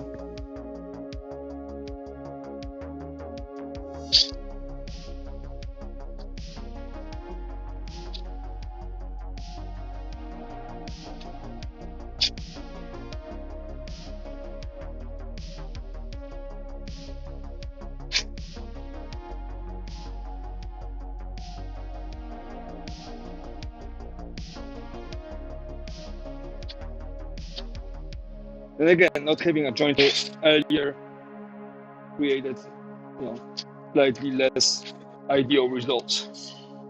So next job is going to be easier. That's also next job I'm going to quote a little bit more time and a little bit more. Well, it's going to be faster, easier, and I'm going to quote a little bit more time so I have time to actually get everything the way I want it rather than rushing.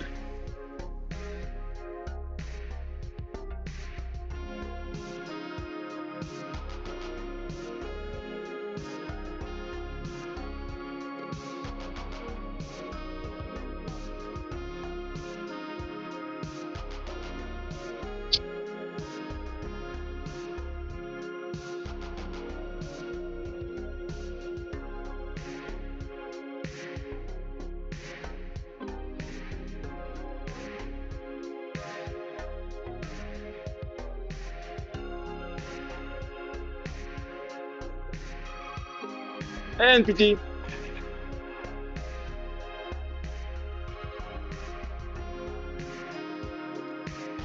I had a really good pair of Milwaukee demolition gloves that were, very decent protection. One another. Just I wore them out. Like at this point, a lot of the equipment I use becomes consumables. Blades becomes consumables. Sandpaper is bought in packs of 100. Glue is bought in a gallon size because just use it. Kind of cool. And it's kind of cool to go in and just buy a gallon of glue rather than worry about maybe a quart, maybe something. Just a gallon, 4 liters at least.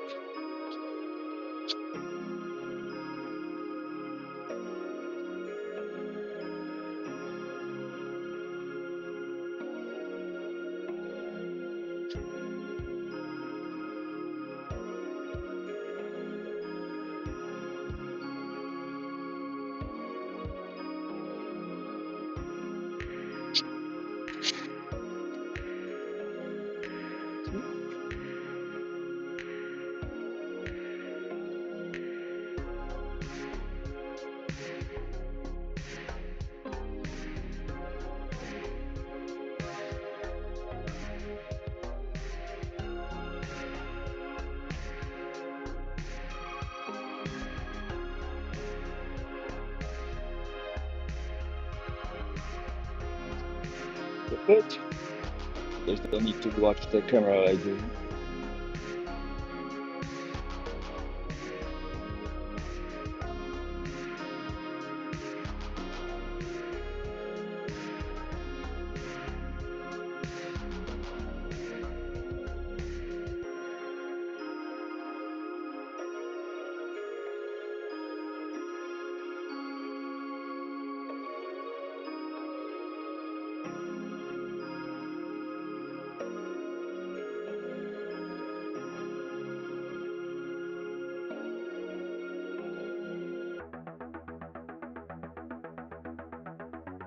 Snake a little bit because it's a safety thing.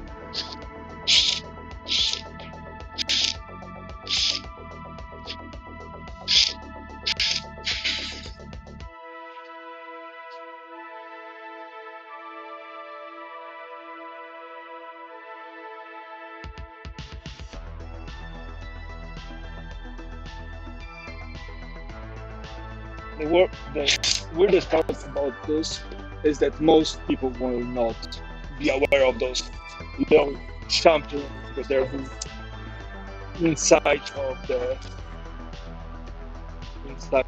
build.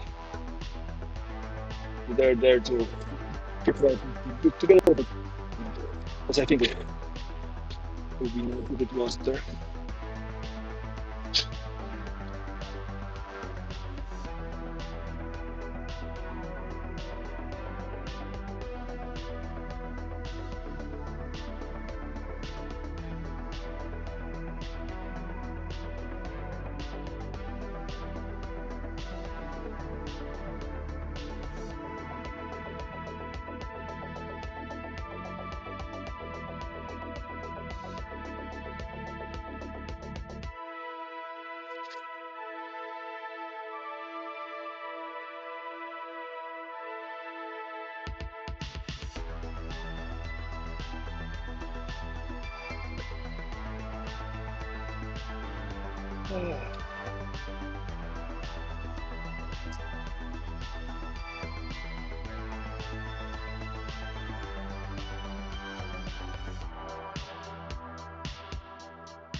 Yeah, Jump Center.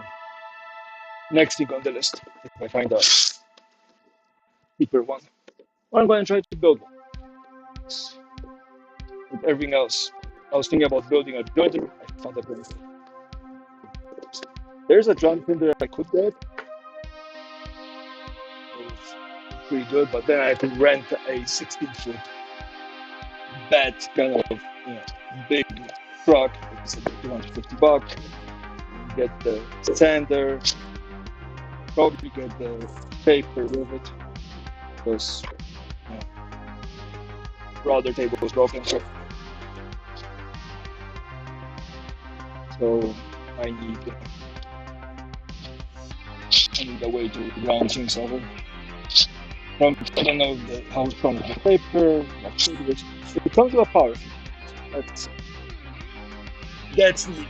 Power feeds are neat. Then I don't have to push things and worry about vibration while I'm pushing materials.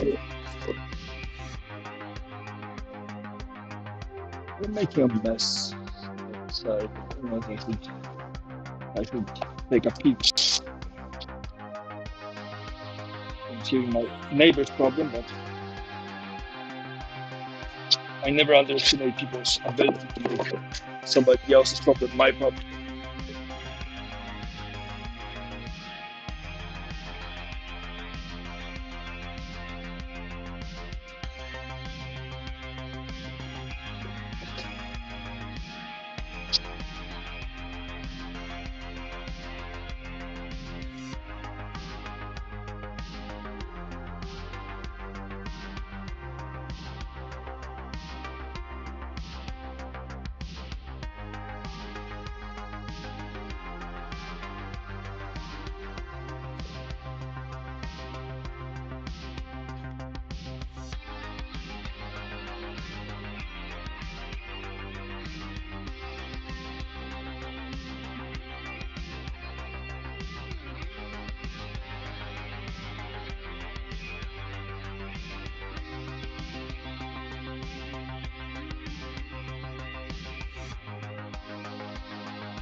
Not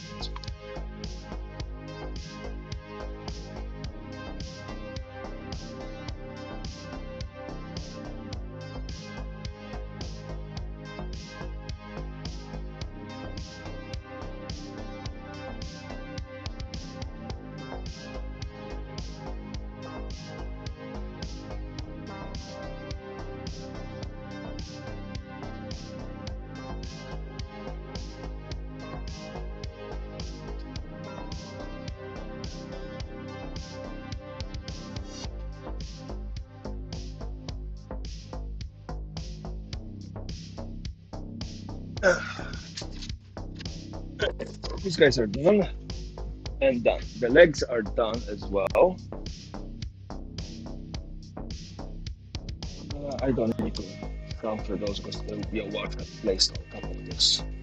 That's let's press down. These, do I need to count for these? No, I think just send them down.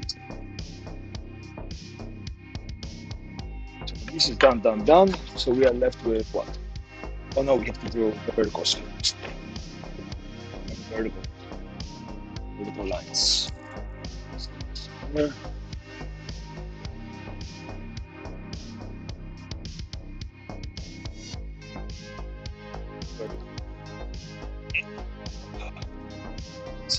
Like this.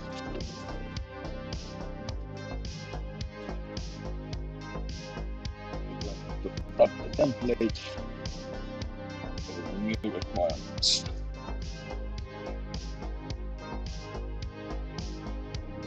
Beforehand, the template is just that space here, here, here, here. Hey Dutchman, welcome back.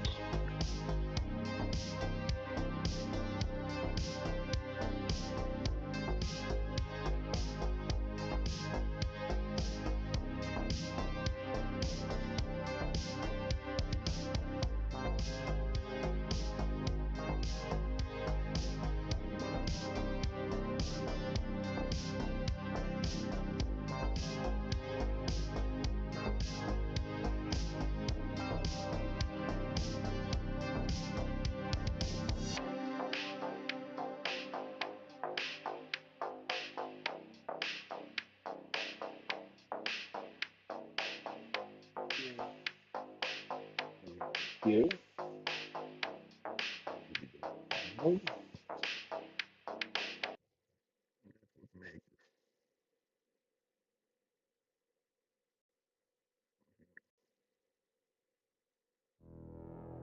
And also to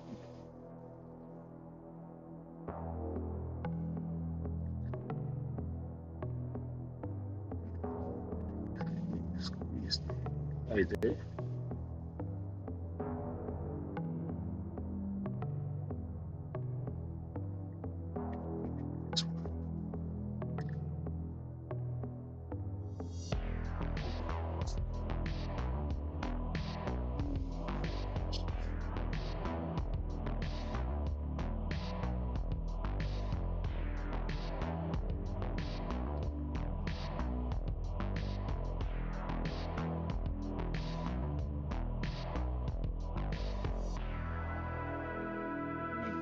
triggers. This here. Here. Good.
Okay.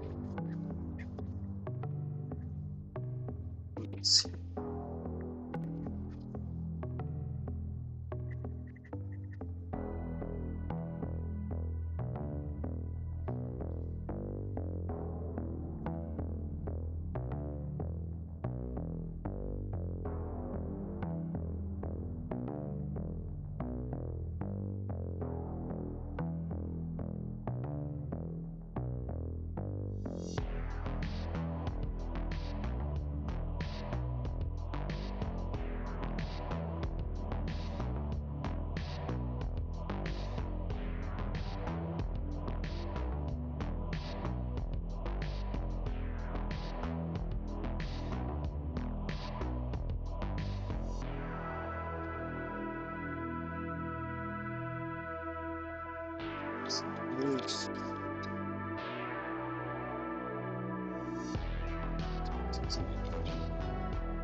And it's built and a template already determined to try to make my life easier.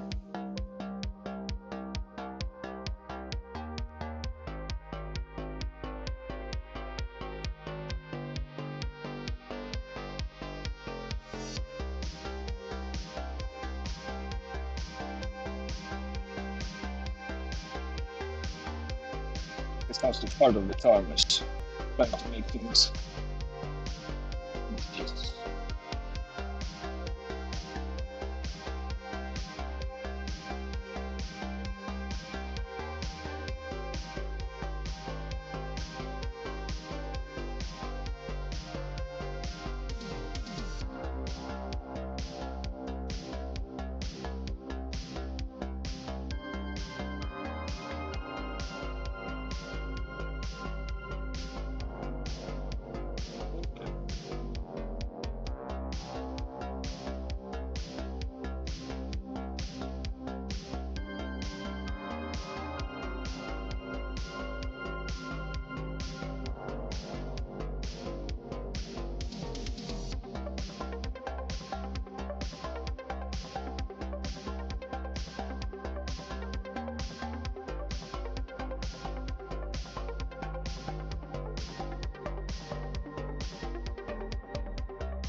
Except we need to make one attachment that fits this old board.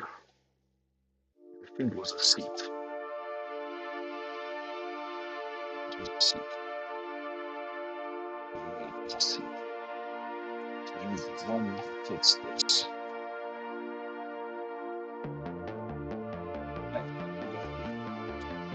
Make it so-called side. Mark it somehow so I don't put together with the one.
This reminds me of PoE every time it plays.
tires are starting to fall.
trouble again. This is fun.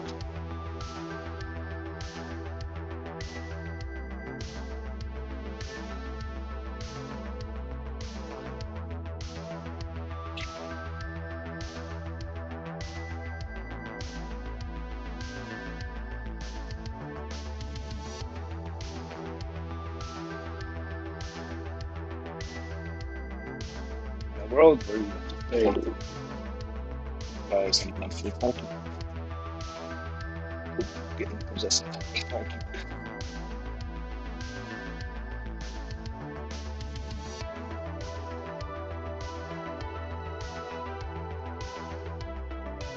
And I get a little annoyed when I arrive and then wait 10 minutes for somebody to get their shit together to move out of the park. Start working.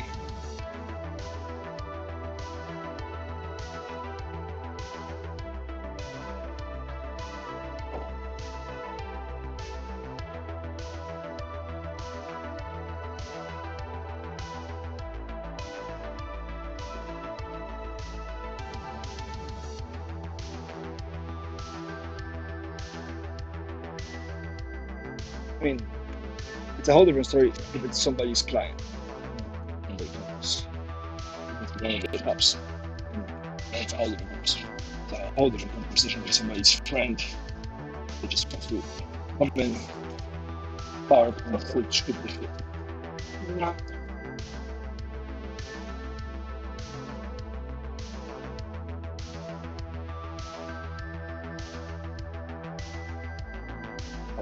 Somebody a little bit.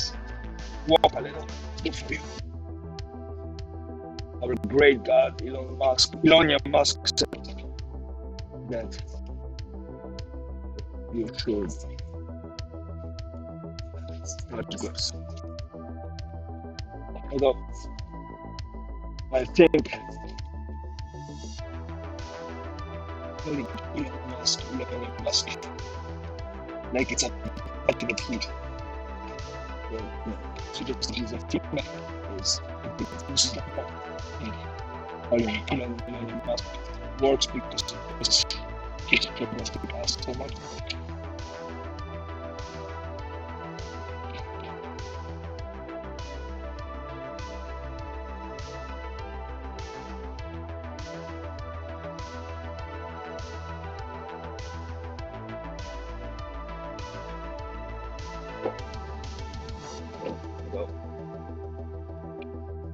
Agency of efficiency tells us what willful incompetence looks like.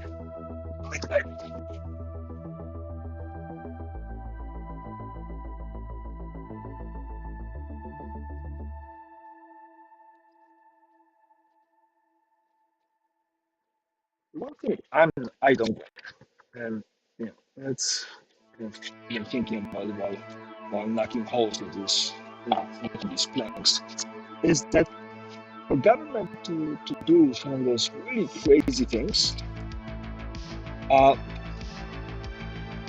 they need support of business. Right? You don't get to privatize the postal service without somebody wanting to buy the postal service. Because otherwise it doesn't work.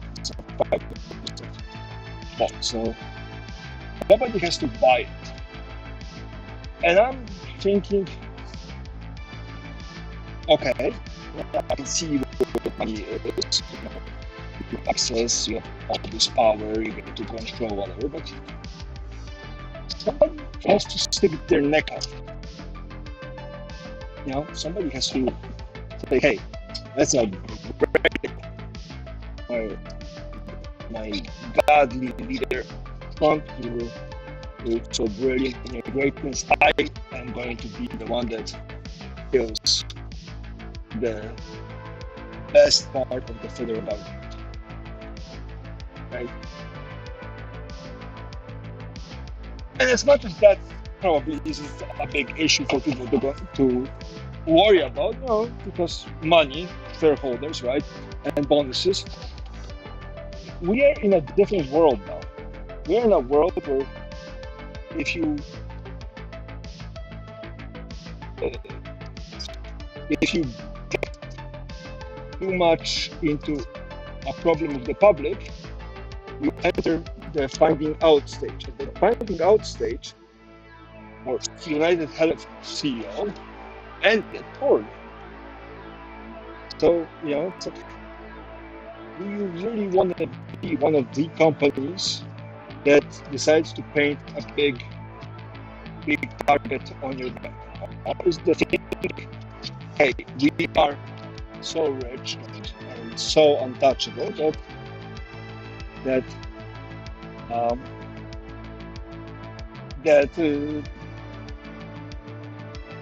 peasants revolt, we're immune to it, right? Or we won't live long enough, or the profits are just going to be so worth it. I mean, there is a magic number at which point almost every single person on the planet will consider doing something stupid. And I'm not saying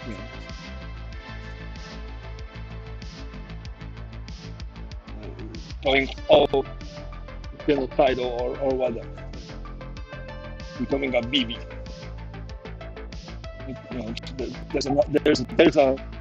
There's not a number at which point I would be like, yeah, it's okay to start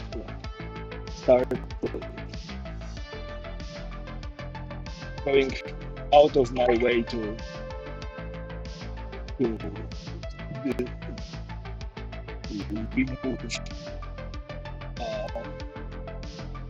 a whole set of peoples from their homeland just because I feel like it.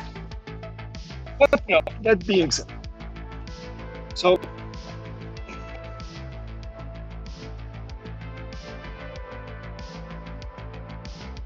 it's just weird. Say we brought back the Holy Inquisition. America is like apparently a Christian nation. So crucifixion seems like a great way for punishment believers or political dissidents.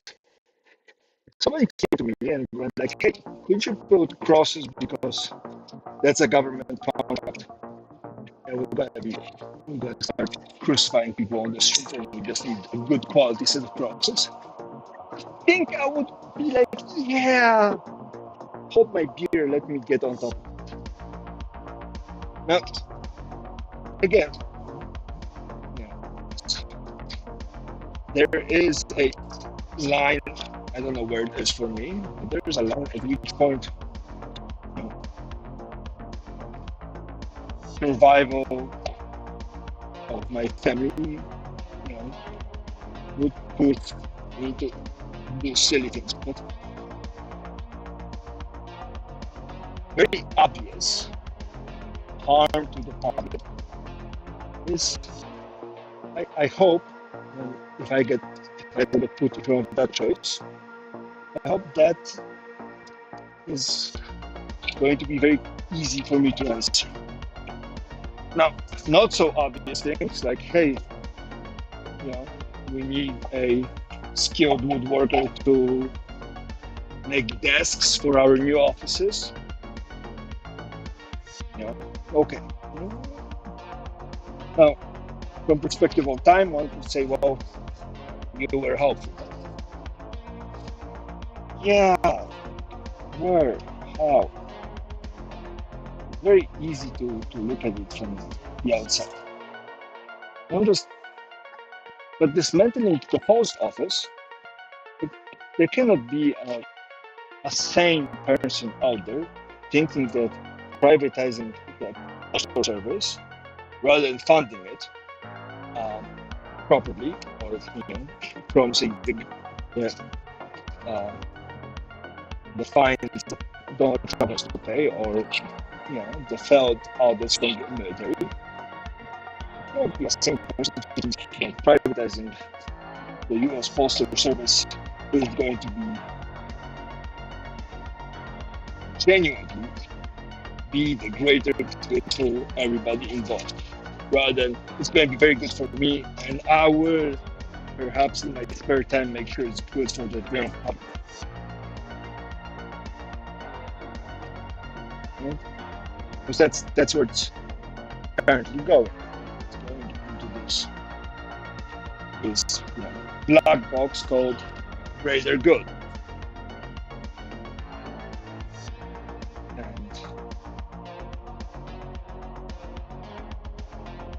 I don't think there's anybody with any brain cells going about it, being like, that's actually genuinely better for the public than for.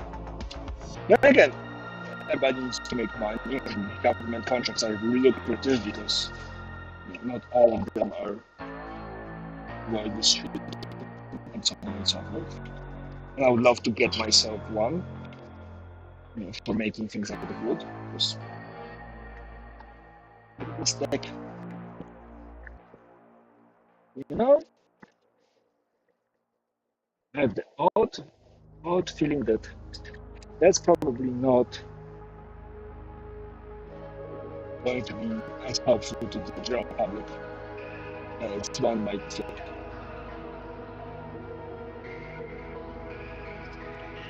So, who's going to be the person who's going to step up and be like, yeah, let me get it, Daniel. I got this. Make this. Fix it. Make it great. Are you? So I was thinking that, somebody made a suggestion that if a health insurance company denies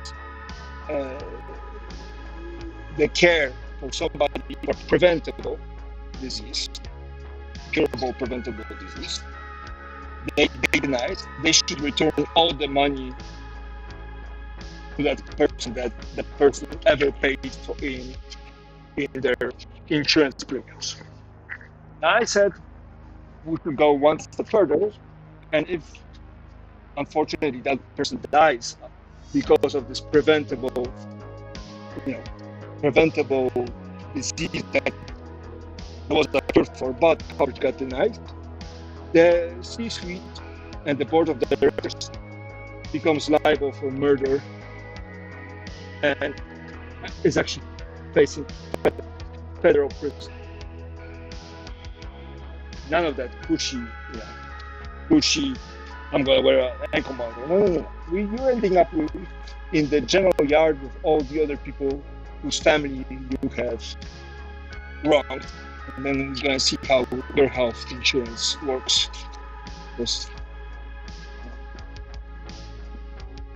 That would be a really cool thing. But that should be the way to do business in general. You make a shitty product or you scam money, you get to do it. You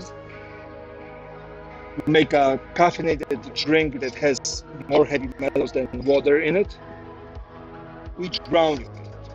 Or you're staying in prison until you drink 100 gallons of it. A gallon per person to die. You can take as much time or as little time as you want to do it.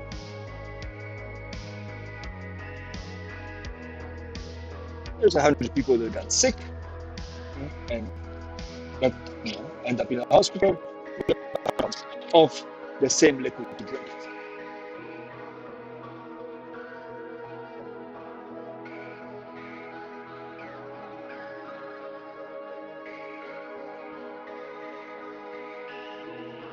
You're a company that employs illegally child labor.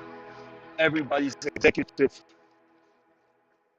has a choice between spending time in prison or public whippings and their family having a choice to remove that whipping for going into the child labor. We have our son. That son has a choice. Actually, now who will both work in the same conditions. Man.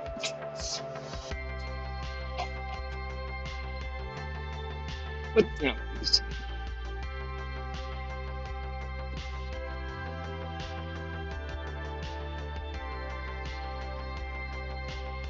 these ideas of competence and consequence are just weird. Be able to make laws about women's reproductive health and rights unless you have MD, a serious PhD in understanding of data, and or you're actually a woman affected by it, which means that you want to talk about reproductive health, great. You cannot be somebody who's male or super old because it just doesn't affect you. I mean, I think wisdom of old people, veterans and experienced things is very much worthwhile. Having institutional memory is fantastic. Understanding what happened in the past, remembering how procedures are done, what failed, those are all very, very important. But white old men making decisions of what 15 to 45, maybe even older, year-old women cannot do with their bodies. Actually, on a level, it's absolutely obscene.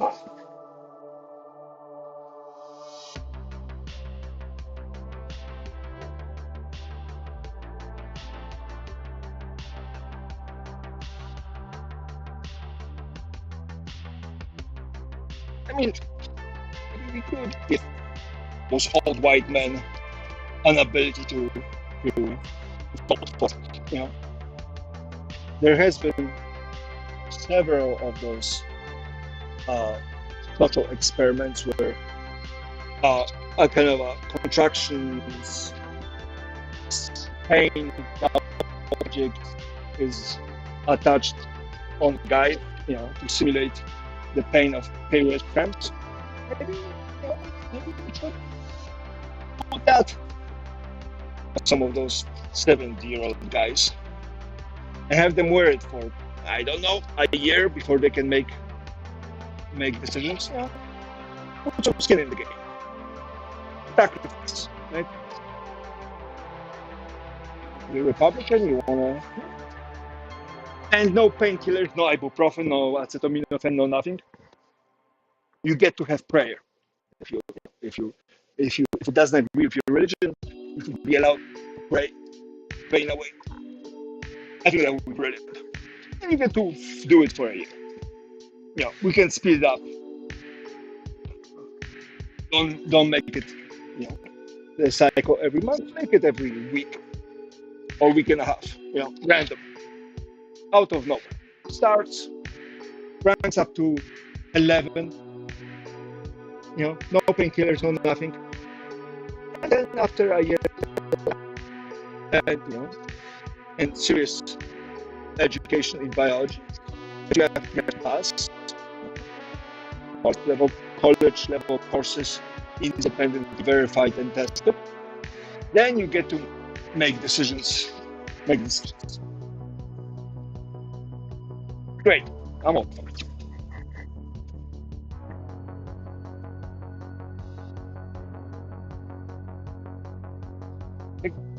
It's a simple solution.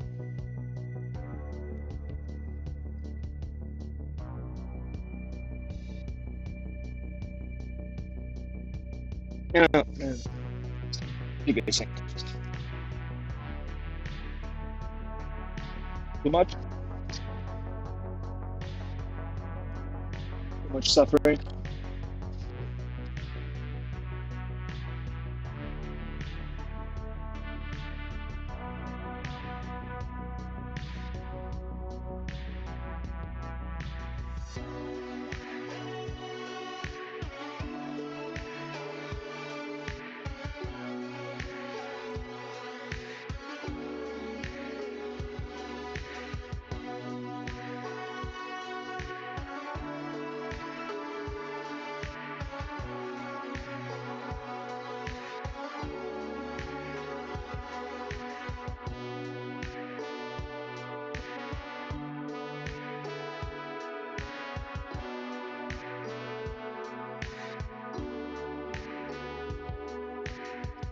better, better. You know the pain belt, pain imaging, or cramp belt, whatever you want to call it, contractile belt. You get the same access to ibuprofen, acetaminophen, and ice packs as women in your state get to their healthcare providers. You ban all reproductive health, you don't get anything. No heat pads, no nothing. And it's publicly denied to go to the pharmacy to pick it up. Nada. Your wife goes, gets you one, or your kids or your friend or your neighbor goes to a pharmacy to pick up your acetaminophen because the pain is cranked to 11 for 3 or 4 days, and you cannot stand it anymore. Great. They go to prison for smuggling medication. Same crime, same punishment. I wonder how many of those would have to happen before people would go, yeah, maybe we could loosen the restrictions. Because, I don't want to suffer as much.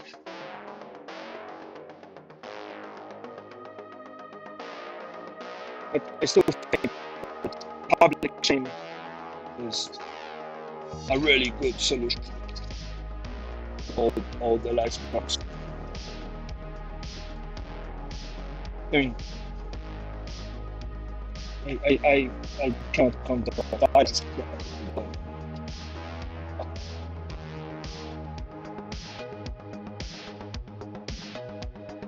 Killing CEOs. I don't think that's right.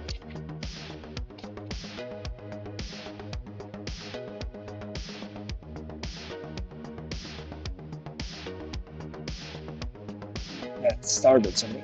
That's right. Oh.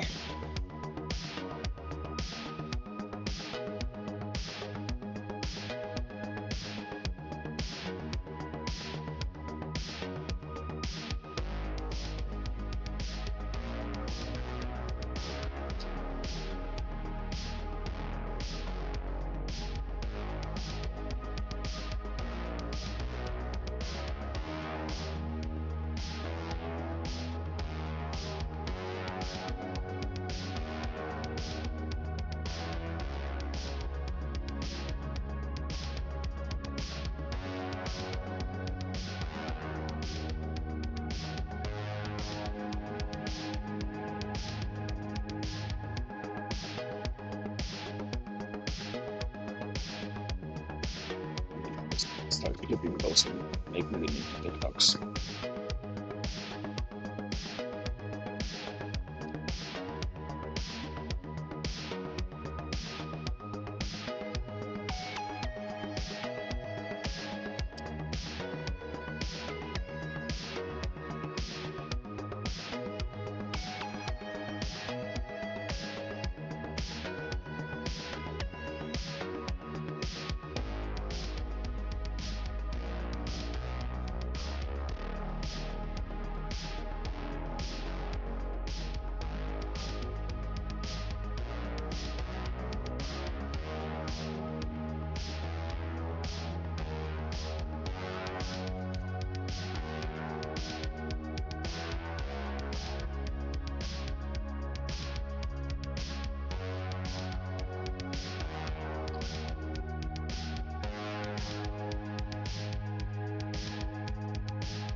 Okay, first. Hey, you're back.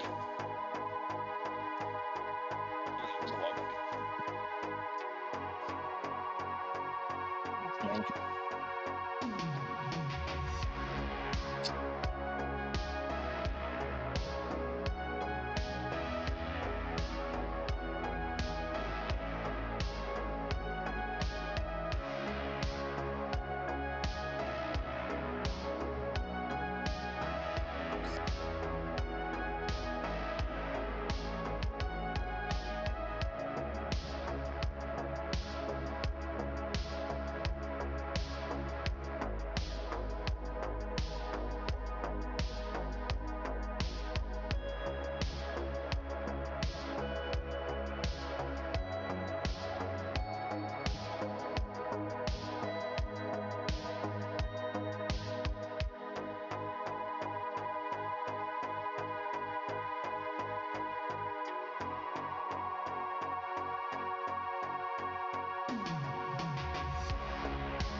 you.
think I could have a sign in my shop. It's Q2. Don't be a perfectionist. Nobody's paying you to be a perfectionist.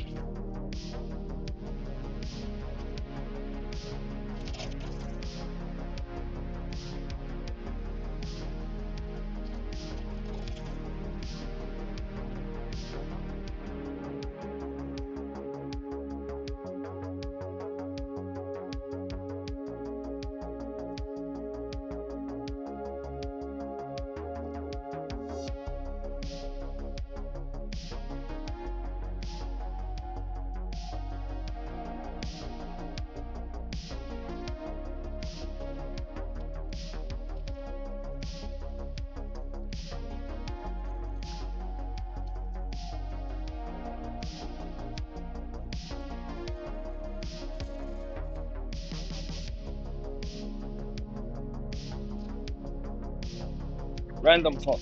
You know what'd be really cool?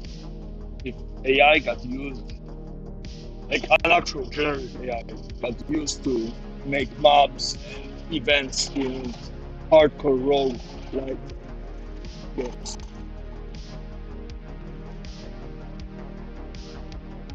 You know, have one that generates things based on environment, information available, weather, blah blah blah, and have one an SOB version of AI that just looks at the way you're playing, and every now and then produces enemies that are specifically designed to just ruin your day.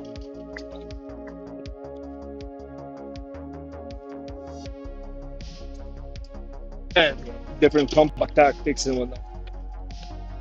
Frustration generation. I think that would be really cool to have.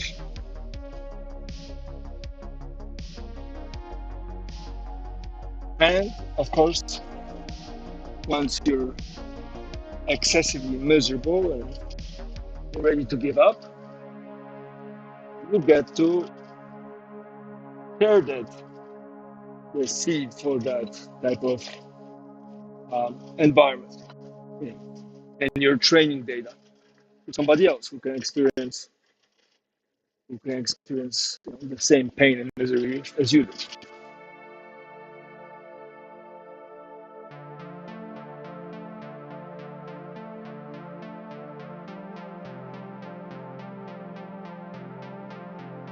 That would be a really cool use of AI.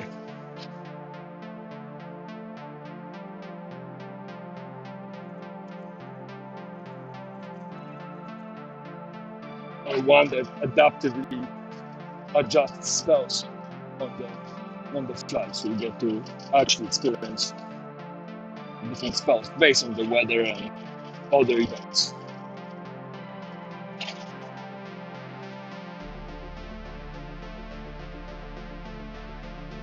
Then complete the quest of killing a necromancer. Sadly, black magic a lot more prevalent in the world.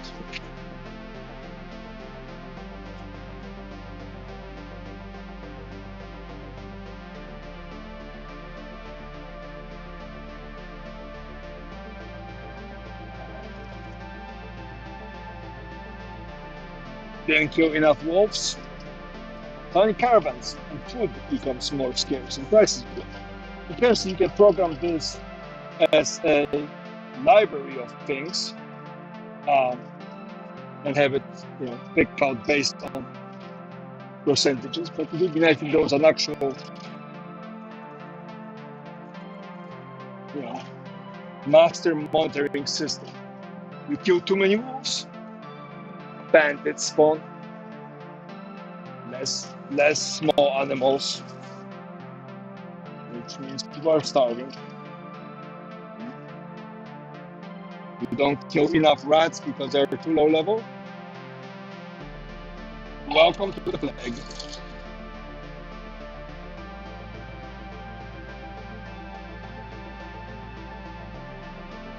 I see you, NPT. Stay frosty.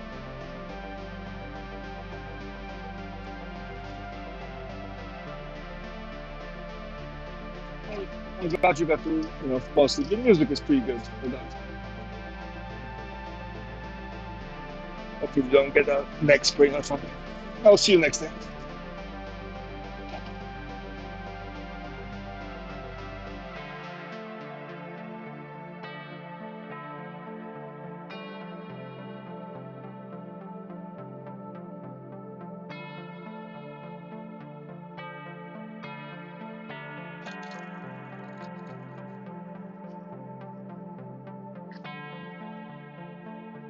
Yeah, another table. Brokers would be nice. Something with extending legs.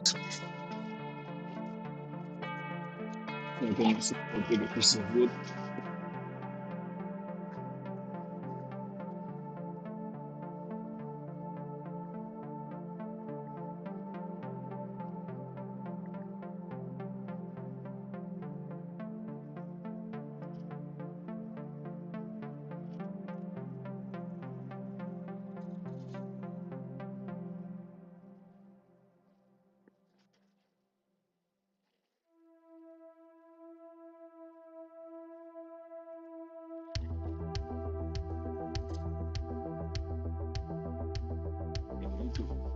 We get two. We gotta readjust for that one bench.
Yes.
Oh,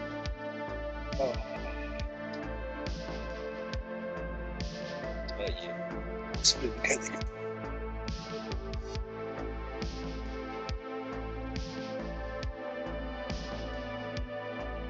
Whoa.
Oh, these require so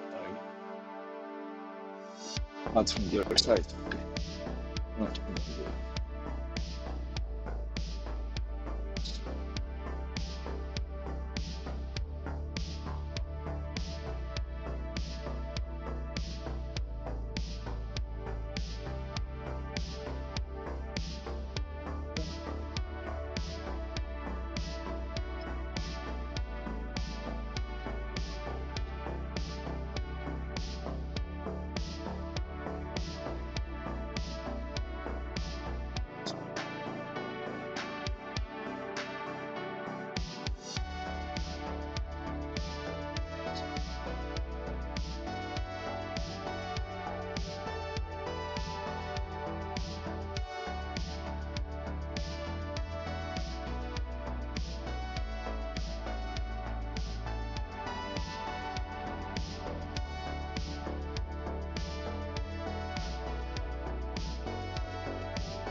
Yeah, Mr.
Not bad time. Hoping it takes way too much time.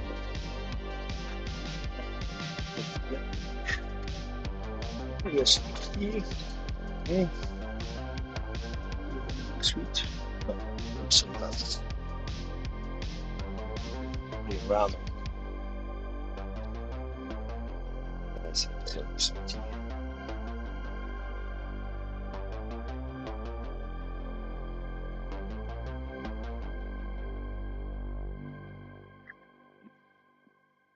Injury.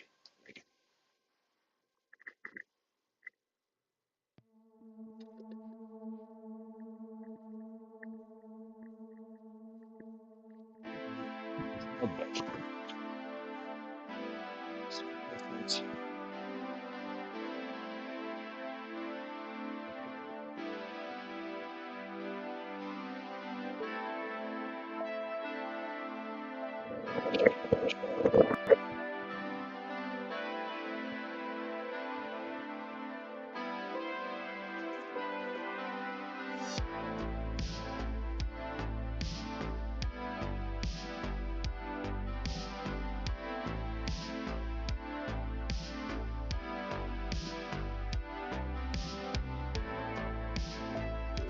Fish.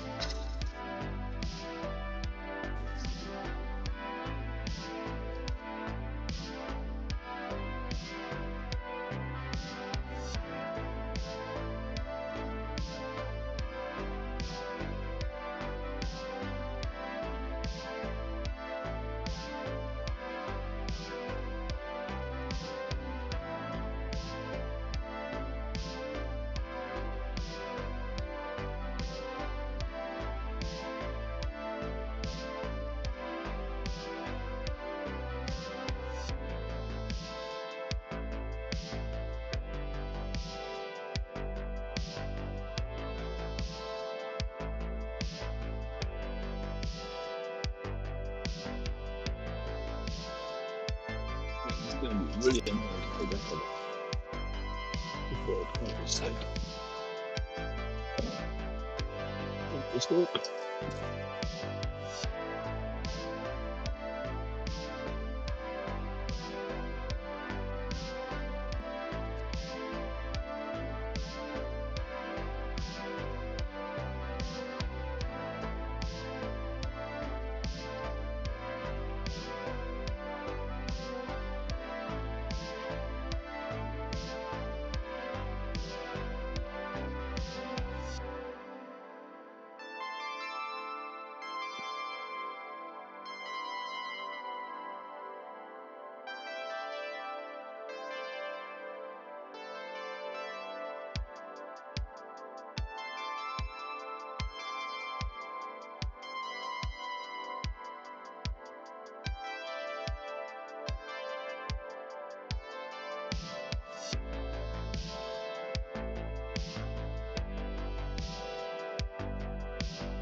Oh, that's spot on.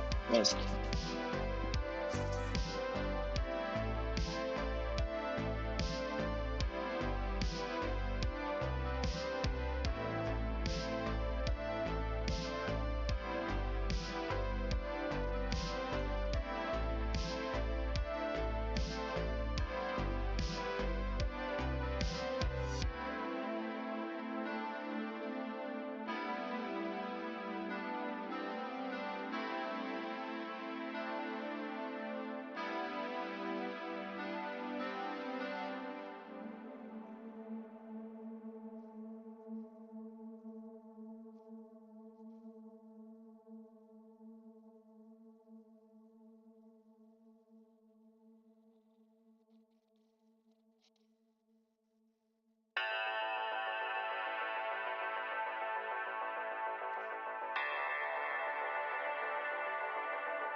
kind of makes a really cool crunch noise when it goes through it.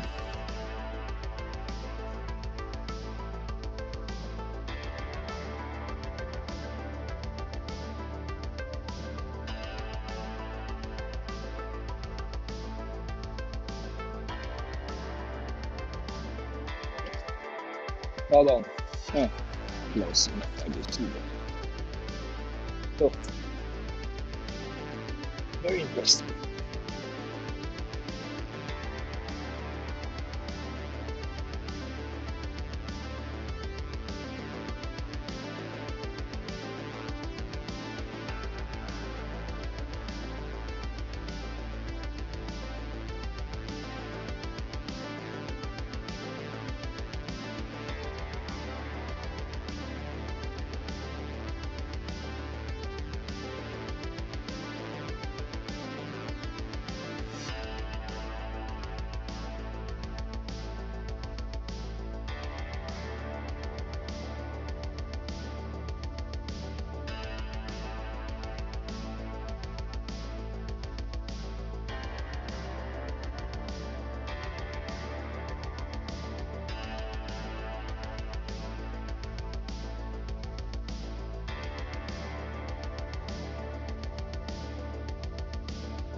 Very serious.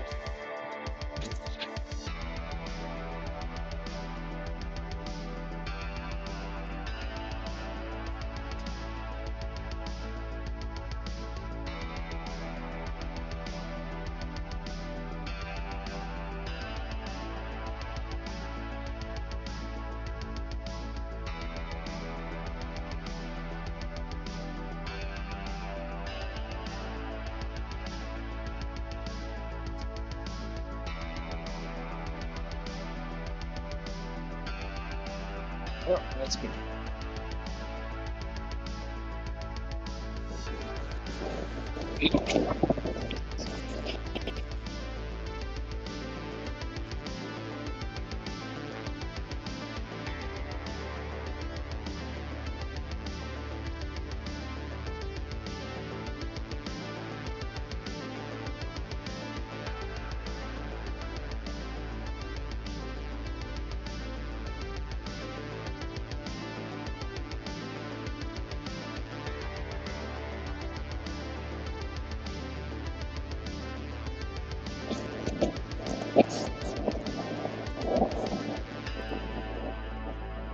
There's always something.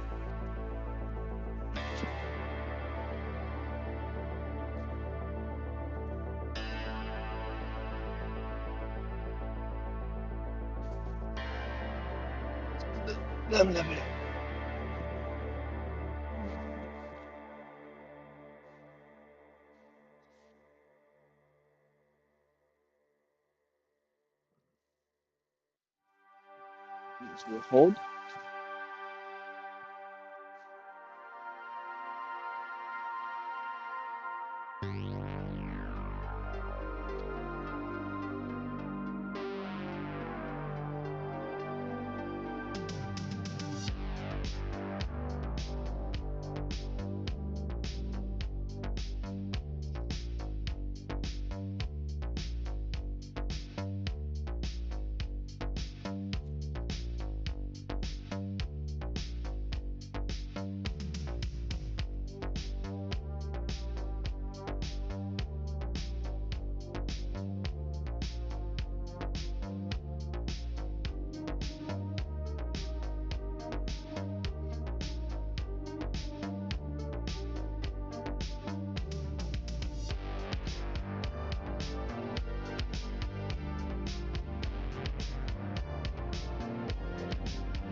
Hmm.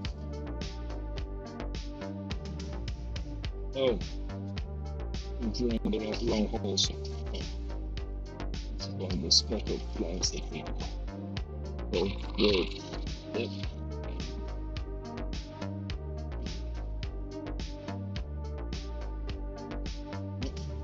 Yep.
Oh yes, you could really.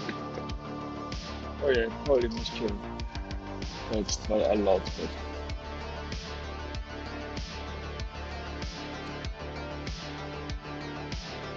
I don't know how much it is. 7. Oh, 6 months. Yeah.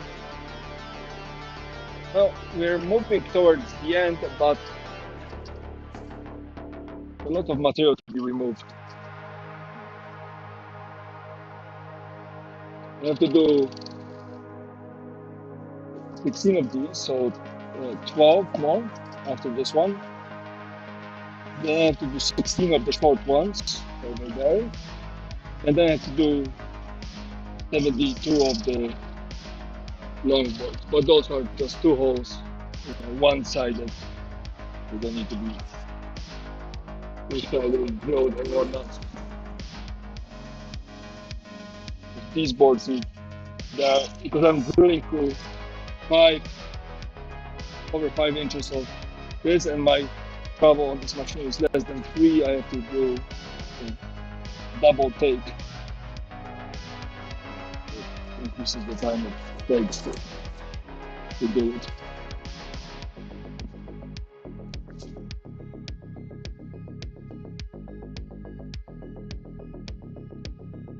I think I would do all the drilling, like prep all the materials for all 11 bunkers, rather than just do 3 and then start painting and then come back. Because this way I have delays all of it, but hopefully makes the whole process faster because I can set up a jig and just run all the holes of the same type at the same time. It's like Santa on all the holes. And you think that ho ho ho, and like once a year. None of that small Christmas, small Christmas present in August, small Christmas present in April, and medium-sized Christmas present in December. All your chocolate milk and cookies things done in one go.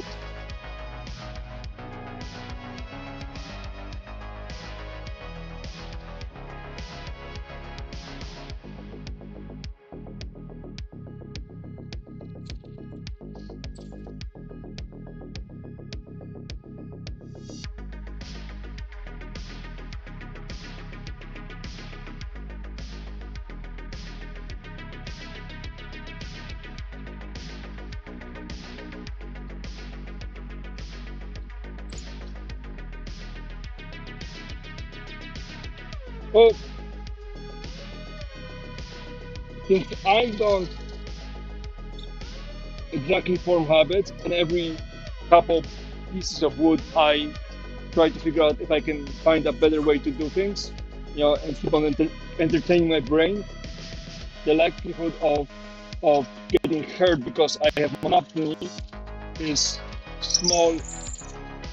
It's not 0, but it's small-ish. But precision goes up. Because I have it set up the exact depth I want, and I just have go with it. So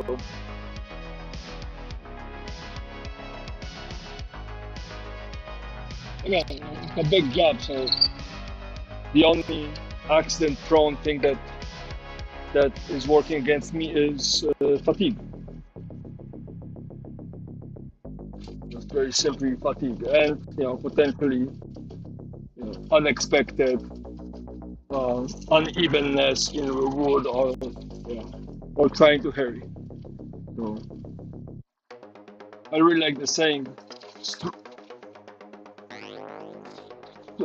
fast is smooth. No, slow is smooth. Smooth is fast. So if you do it once, do it well, rather than doing quick and then going back and having to repeat and readjust.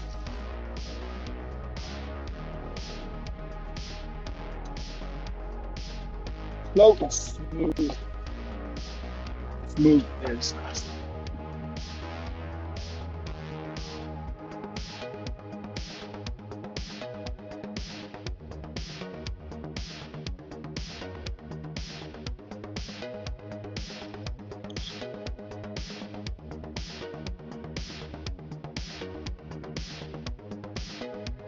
But yeah, just like you, I would like to be over the drilling, the pile of clips covering pretty much the whole floor right now, at least where I'm standing.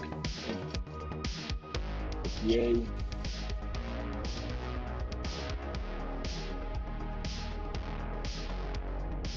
I want to be done with the drilling today, like to a point where I don't think I will be able to get to the sanding. You know, the time is getting a little short, but I want to be able to do the sanding on Monday and put the first coat of paint on Monday, like the primer and the first coat. Then Tuesday I could put the second coat, and Wednesday I could deliver, which would be ideal. Because then I could get the whole thing done before my parents get here, since I will be able to pay more attention to them rather than having to worry about this. Because it's weighing on my mind the fact that it takes me so much time. I would like to have been delivered this already. But the weather, the equipment malfunctions. I can only put so many hours a week before my body decides to go like, nope. The only thing I wish I could do better is finish this earlier so I could get the COVID vaccine before my parents get here, or the booster. But if I take that, I'm out of commission for 3 days, so there is no finishing of the job. I'm just gonna take it on the 20th or something. Let's see how it goes.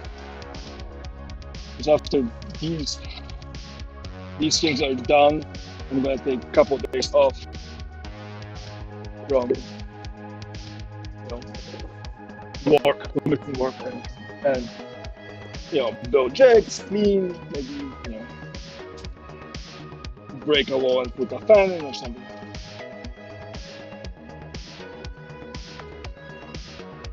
But in a couple of days to recover.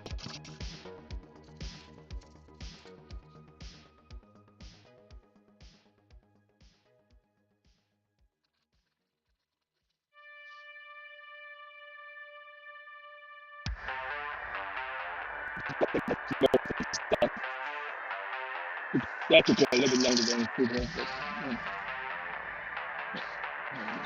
I think it was worth taking the extra time to make sure it's right. And I got darkness system done.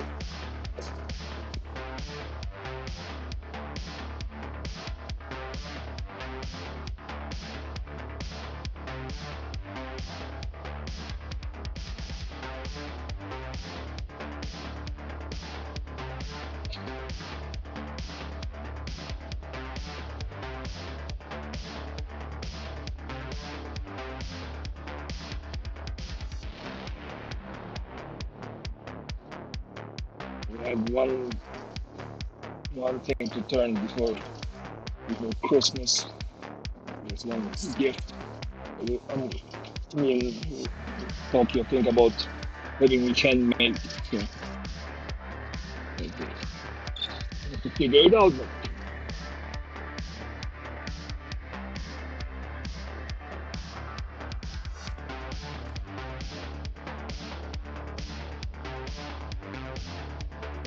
I'm drilling. You're doing chores, or are you sitting down with tea and actually, gaming or doing art? Tell me how three people of wood dust live their life right now.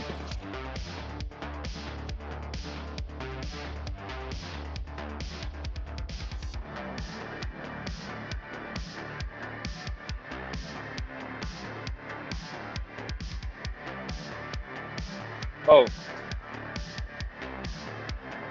did you give them a can of beans, or their future college bills or something as Christmas gifts?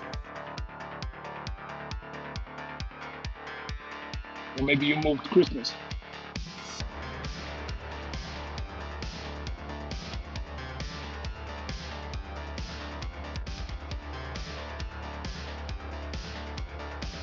That's a good gift.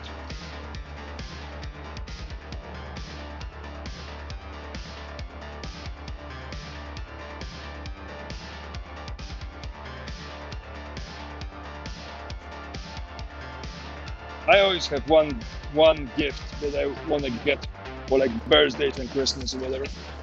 Just one gift. And it's not a very expensive. I'm happy to get it, and it's a pair of socks. Way better? I don't know. Blankets are pretty cool.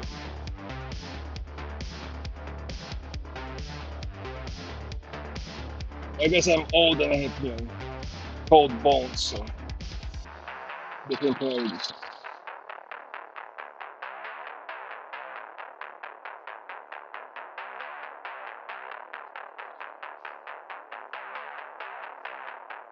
Yeah. So, blanket sounds like a really big improvement. Like a half sock for your whole body.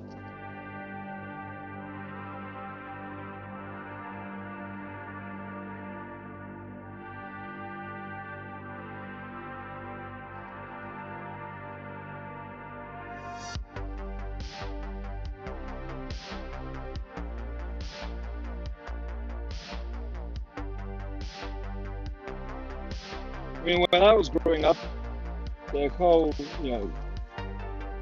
console, Game Boy, and some of the other stuff was just coming out. Big action figures were starting to go up and so on and so forth. And,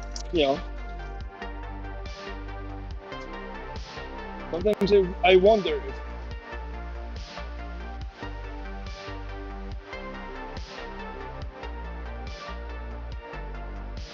nice, that's a big blanket. And now I wonder, how do parents do it now when you have, silly cartoons? Everybody has consoles, super smartphone, internet, IoT, and stuff. How do you get kids, cool stuff?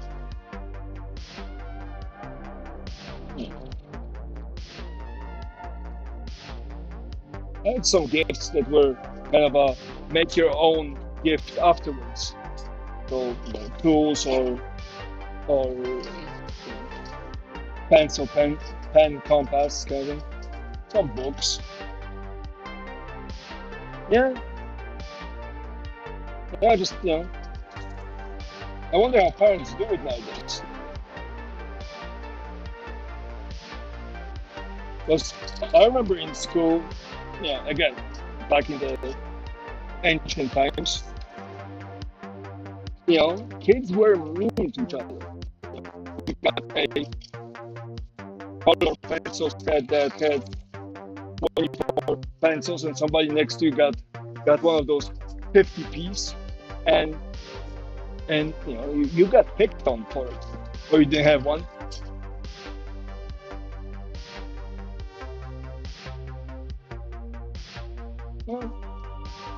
Because that's good. Learning budgeting early, good idea.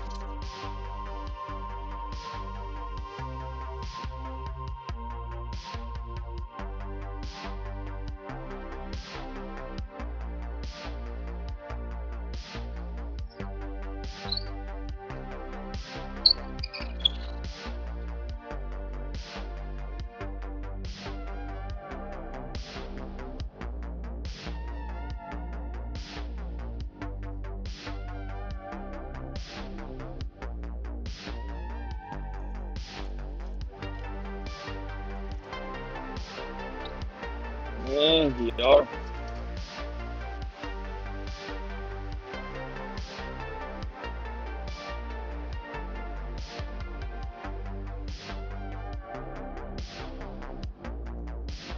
I remember getting books, a lot of books.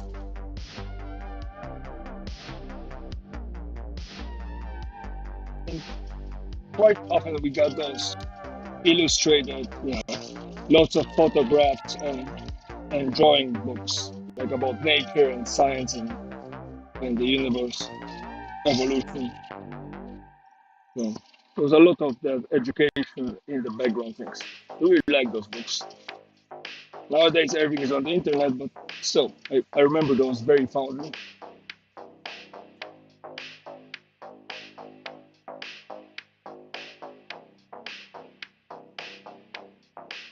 Yeah, nice.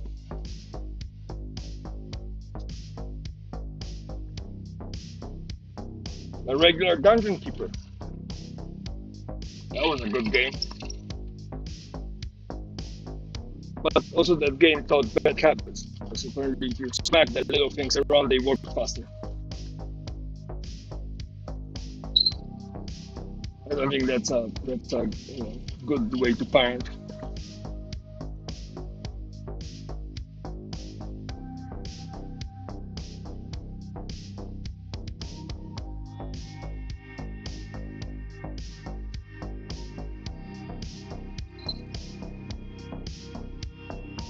Yeah, little chicken. And then you have the bile demon just.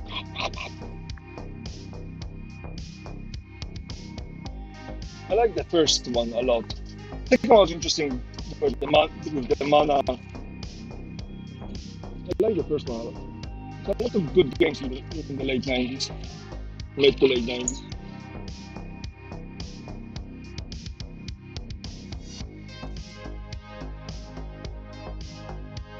Although now there's a game that I was kind of trying to follow. I don't think I succeeded, but called Ashes of Creation. It seems really cool with the way they have built the MMO system around that. A good dungeon keeper game. I grew up on Prehistoric and Blues Brothers. That was it. That was it.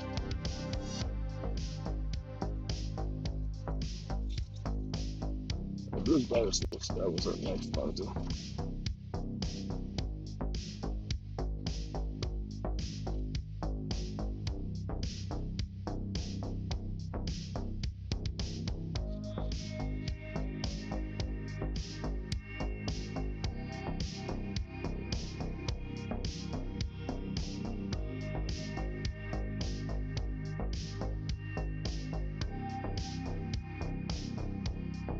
I still think Lands of Lore, Eye of the Beholder, 2, the second one, Unlimited Adventure,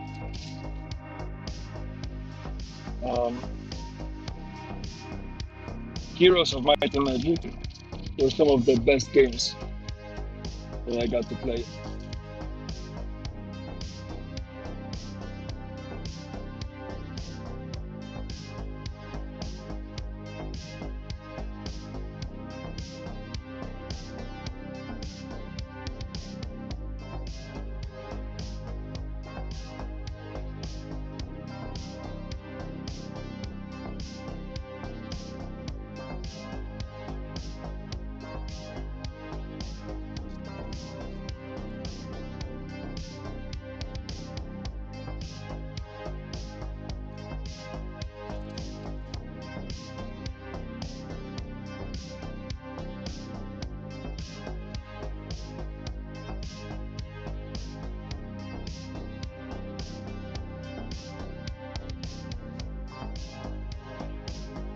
And that was a really good game from Alien Logic.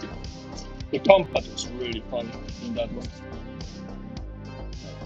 That was yeah. I still want to play Pass of Exile. The second one. One of those days. One of those days I hope to be ahead of schedule enough to be able to spend 30 bucks and do a little gaming. The goals.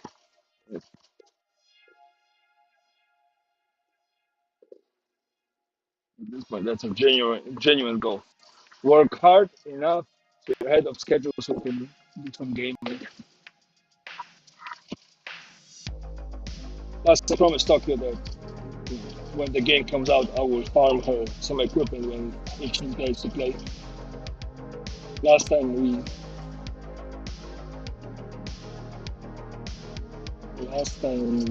yeah, yeah.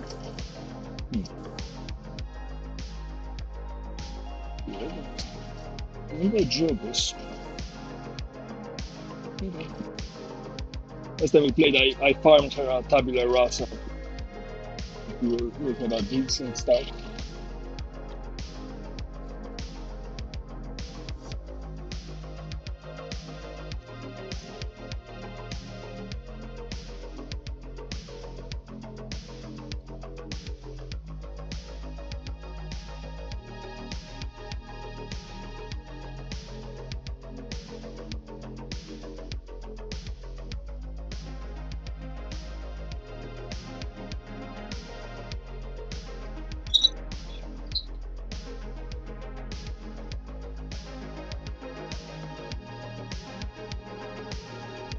Yeah,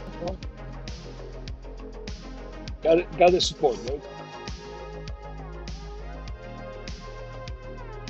But that expansion I was playing lightning ball lightning Scion with Archmage. Lots of mana flying to things. Remember I was farming 18 level red maps. It was fun. I never got enough of the content done to get the achievements, to get the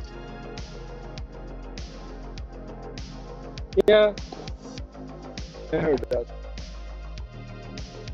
I was able to do it. I would like to get couple seasons in where I can get the achievement for completing the quests and and the little doodads. Because in PoE 1 I never got to complete enough of them to to actually get a pet or a gateway or footsteps or whatever.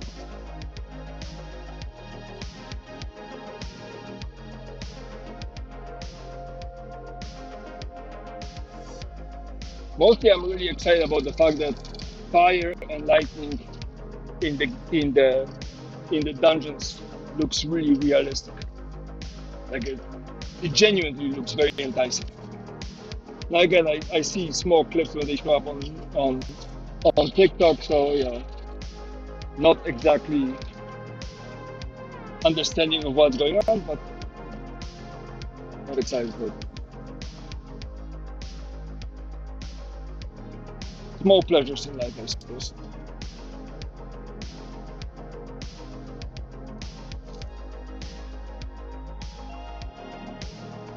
Yeah, apparently the what I understand is because they put in a lot of effort into rebuilding the physics engine. Again, really excited for it. If I was there, I have big plans. Playing PoE 2 is one of those.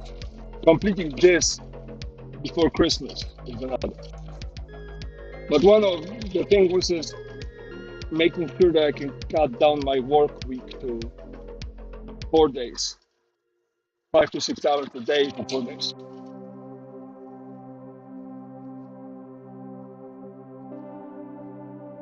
Well, yeah, but I would love the dopamine and distraction now. Okay? If you're hungry and waiting for somebody to finish cooking, all you can think of is snack, not because the food is not going to be better when it's complete, but because you're just hungry. Well, I don't have all of this right now, right? So the hopes are that eventually I will get my work week to 4 days, do pro bono work and community projects on the 5th, and have weekend to myself, or afternoons or evenings.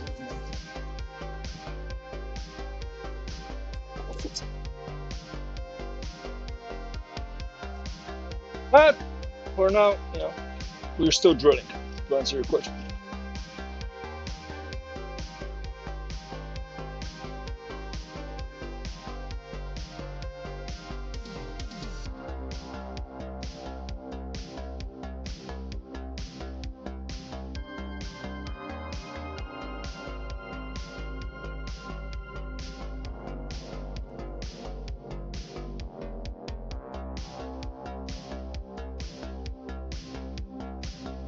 Yes, I think Taki also, in that position where he's working really hard to, to improve, learn things and get new skills. So it'll be really awkward if I think how much I'm gaming and he's, still grinding.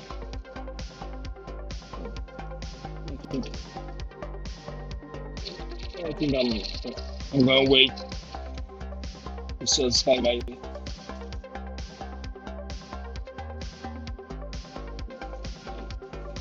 immense urges to kill things and loot.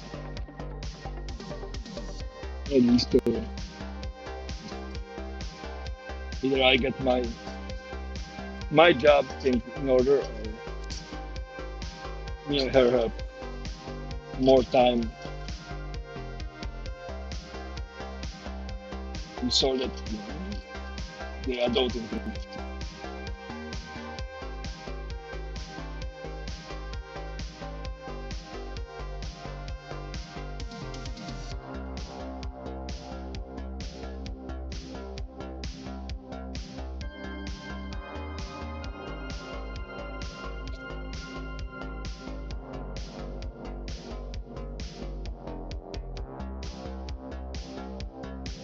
Also thinking about how to transport the picnic benches. The whole transport them completely separate, not bad, but it takes me way too long to put them together. It took me about an hour and a half to 2 hours to put one together. I had put in 3 and now I have 8. I'm thinking maybe I should pre-make them here, but then I need a bigger transportation vehicle to move them. I have to move them to the other side of the town.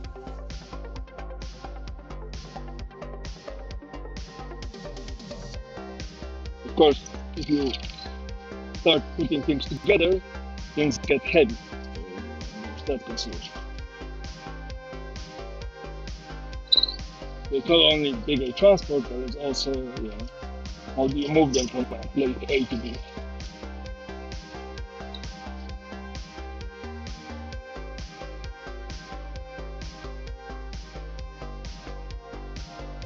Come on, listen.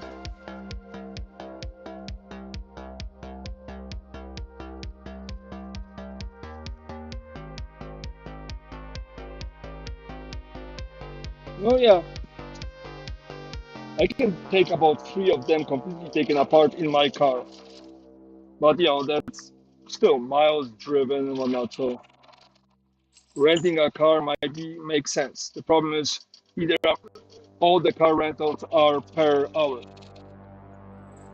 right? So drive there, unload, drive back, take my car, and start putting them together, right?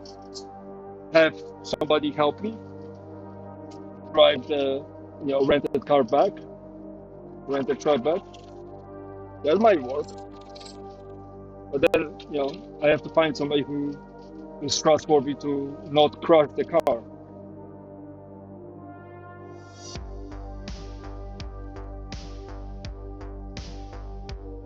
And big cars, this would require a big car. Because again, things cannot be stacked on top of each other because latex paint likes to stick to latex paint. We would probably have to leave it drying for a week, maybe 2, for the latex paint to get settled enough so it wouldn't stick to each other very easily.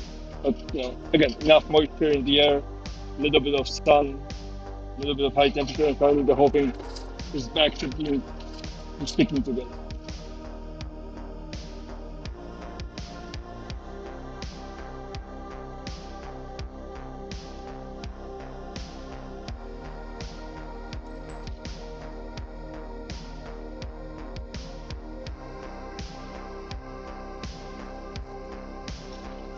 You have to separate, and then it's me. Okay. Hire help to load, unload.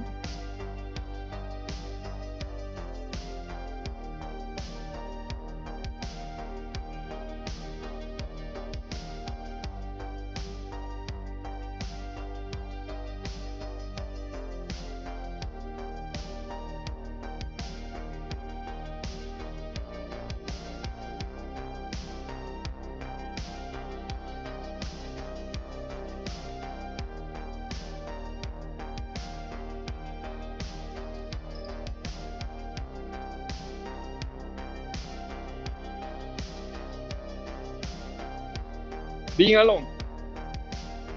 Those things are heaviest, right? And you have to align them and move them around, and bolt here, bolt there, and in between you're trying to make it delicate enough so you don't damage the paint job, and then you have to place them, then add the paint job to make sure that you cover the spots that you actually did damage, because again, latex paint sticks to the paint, so in transport a lot of things got stuck with each other, and that causes its own problems.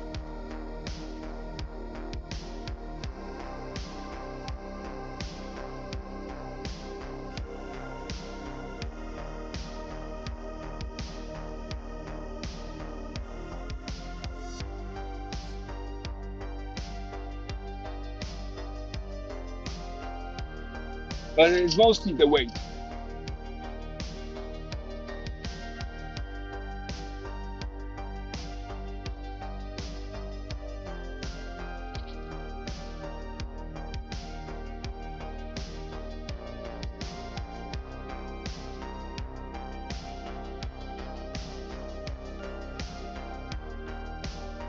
The unloading of the car took 40 minutes. And then packing up took 40. And then the whole repainting things took half an hour. And so on and so forth. Align things, the equipment are not working. Some things don't want to fit. Oh yeah.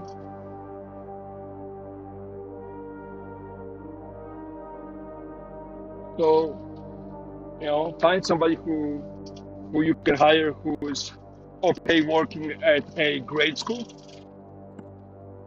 right? Where I'm responsible for the liability because I hired them.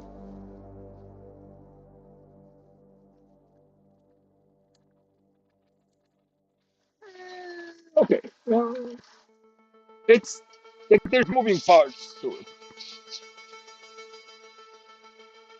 I think the easiest way to would be to have somebody rent a truck, help me deliver things, unload, and then return the truck. I think that would be the easiest way to get what I need out of it.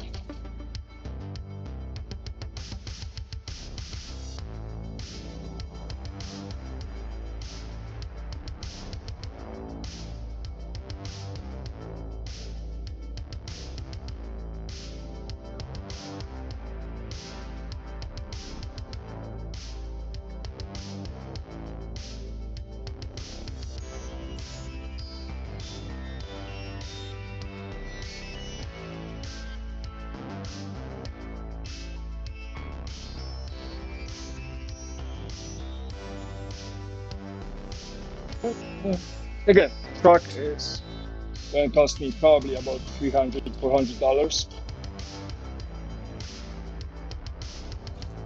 which means that this is going to seriously chew into,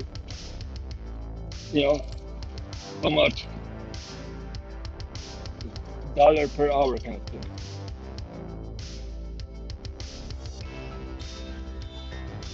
Ah, I'll figure it out. It's one of those, you're a business owner, now deal with these things.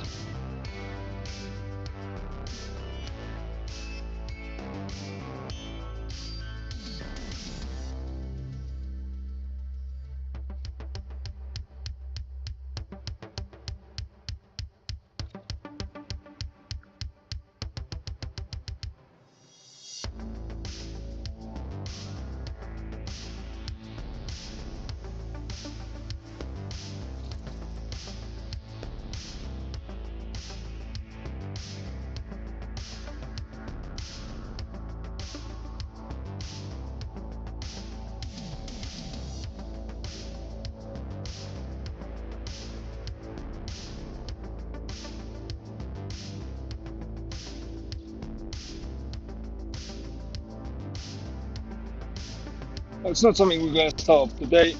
Yeah, let's not exactly worry about it. Sometimes I need the solution. I'm expecting my brain to have come up with the best,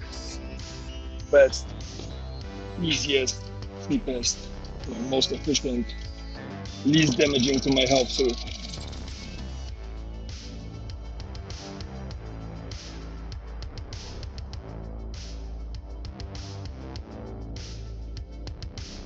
Big problems are weight, time, liability, and small kids.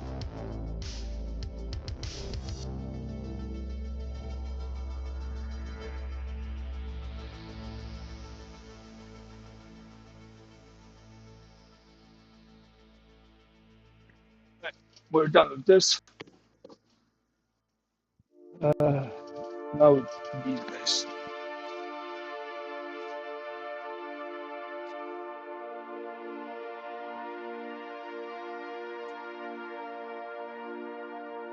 I drove this side, but then I drove this side. Okay.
There's also the second crossbar to play.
Oh, here's already this.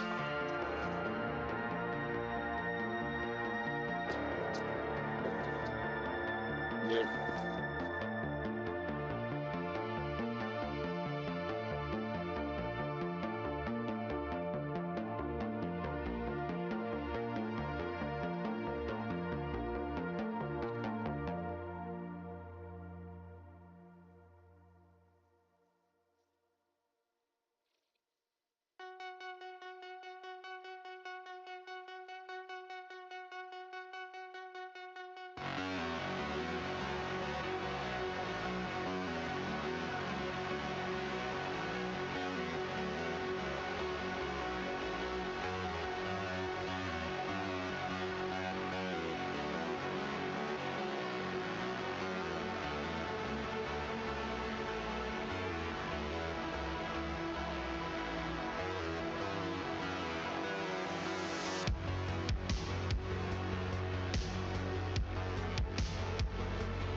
It's raining.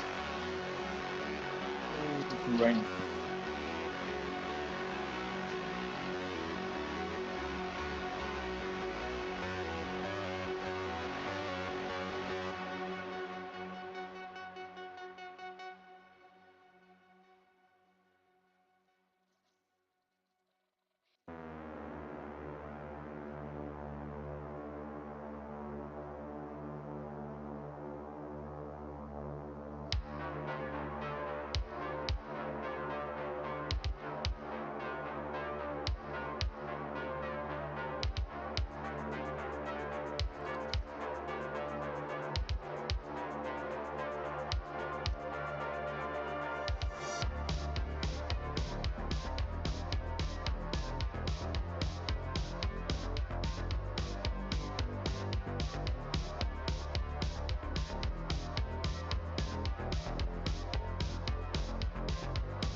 Oh.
Genuinely over drilling things.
next time. Simpler design.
Maybe I have to do every single one of them just to on the safe side.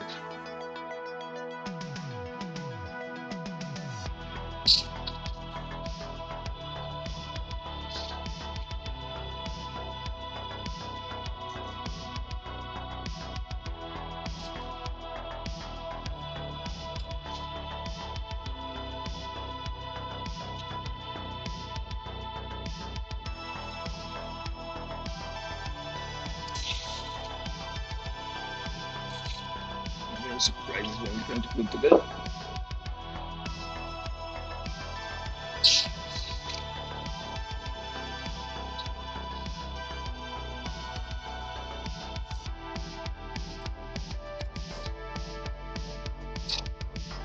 It's harm resistant.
The reason for the step is so the two holes are completely clear of any debris. And then we'll speed up putting it together.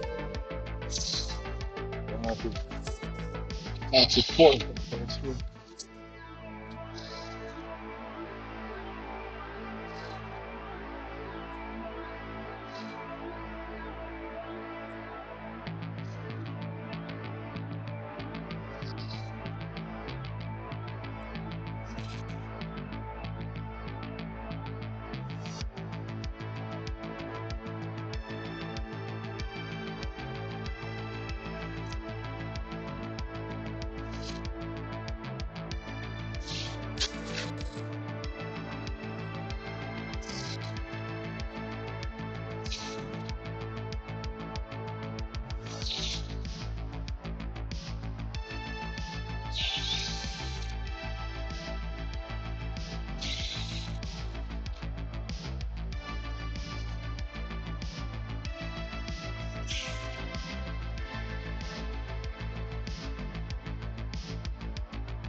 Right, that's done.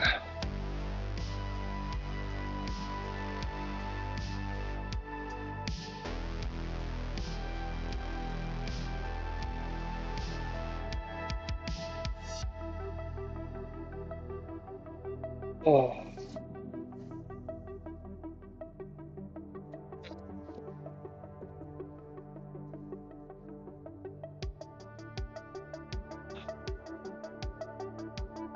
8:40 already. Okay.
out. That's perfect for this job.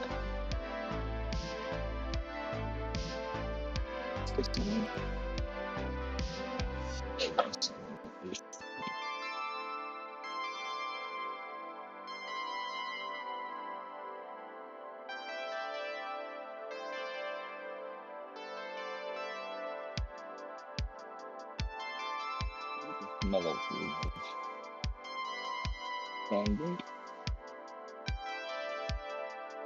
socket box. It's here.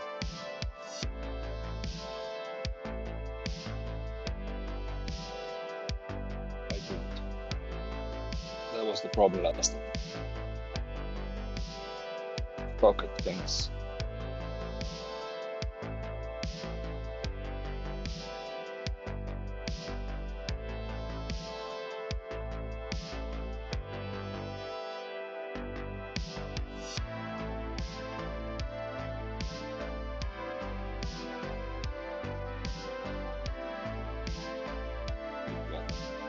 Wires to this. Like easy to fill it out here.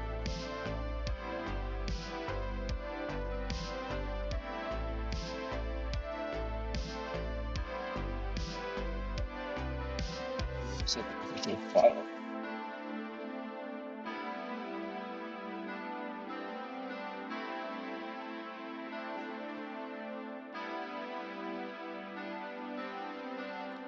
I'm gonna use the carbon bits for this. You guys are going to survive without me being on the main screen for a second. Let me test.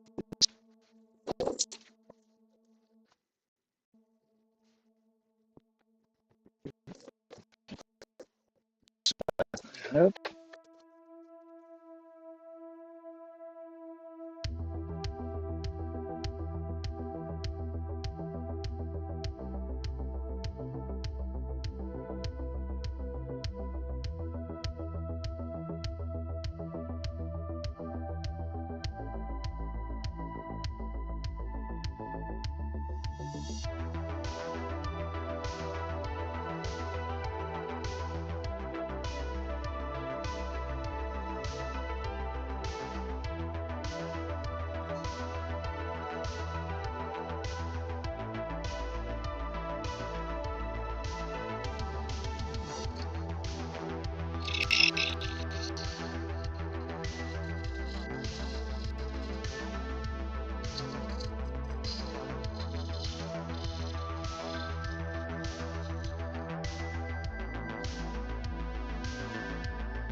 Even really hot.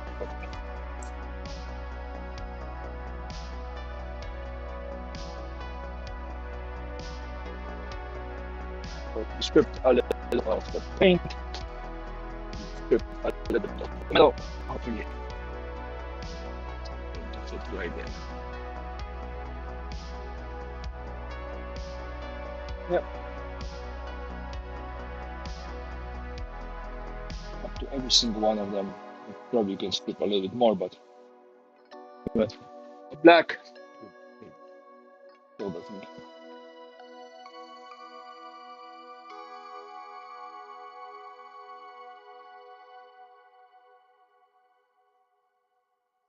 Chromium molybdenum 7/16.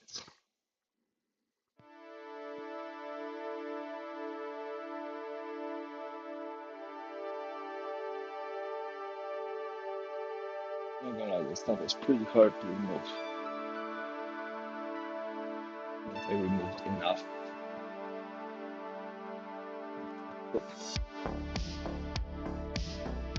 All of them easy. They're gonna get stuck.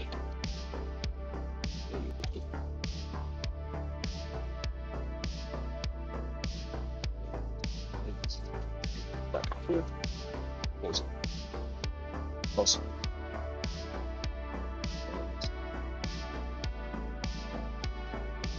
Allow us to not all of this with one tool without expansions.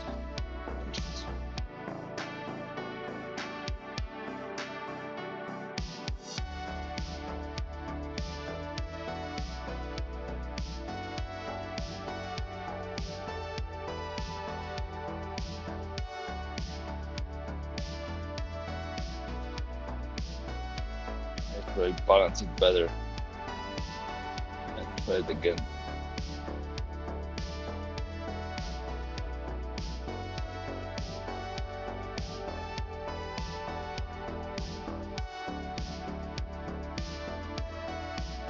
I think it's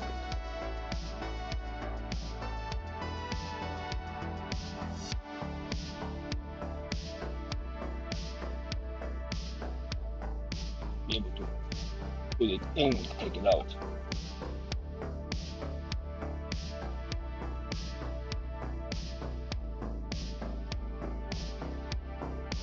Let's do type it up. Now I have an output of something as well. It's a quick one.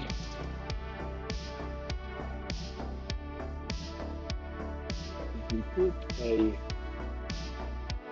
port to here and then put a 1.5.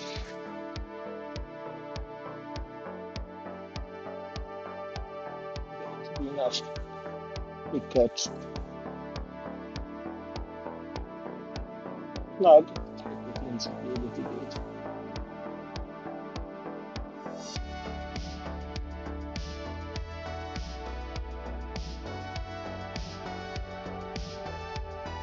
Good. That's good. Easy.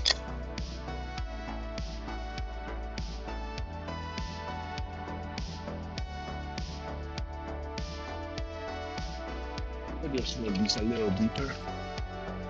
Just a smidge deeper.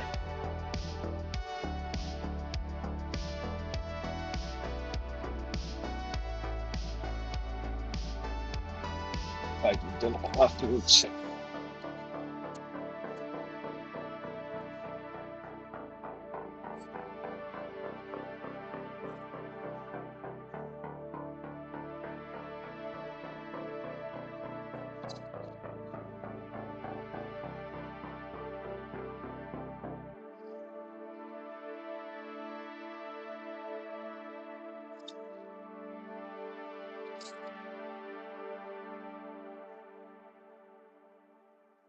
Oh, double tap.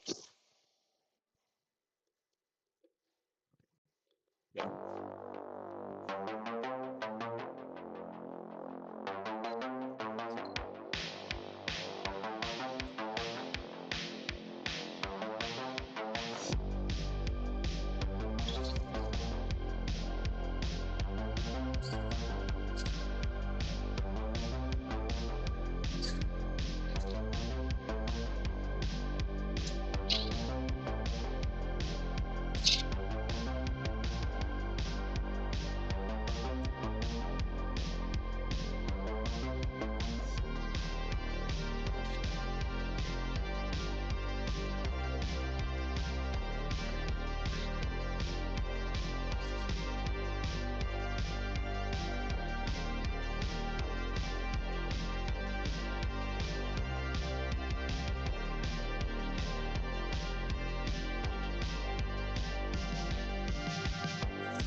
They're all different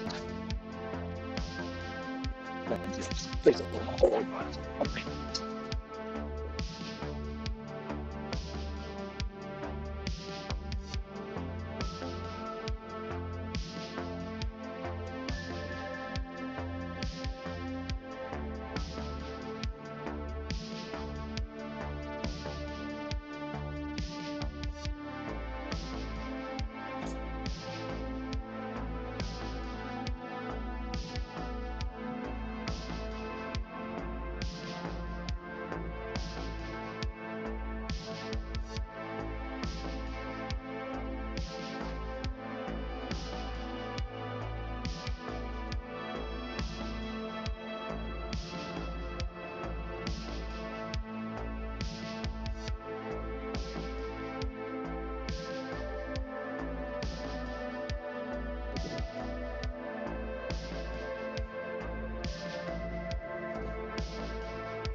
Nine, 10. Alright, time to go home. Make it a habit of not going home at 10 p.m.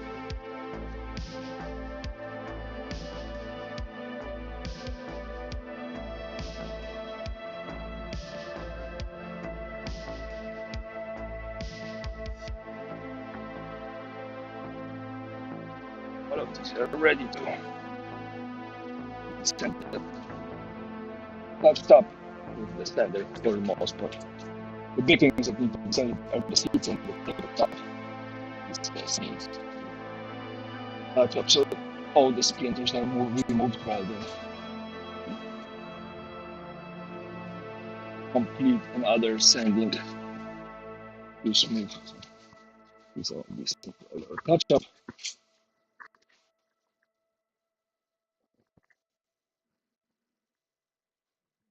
Of all the random skills coming off that I'm going to flip off the paint.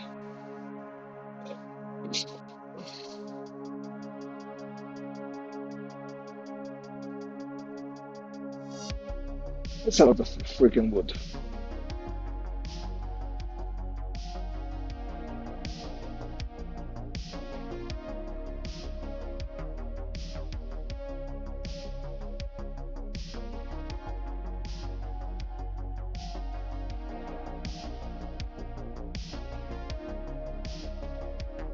Tomorrow, I'm drilling all of these.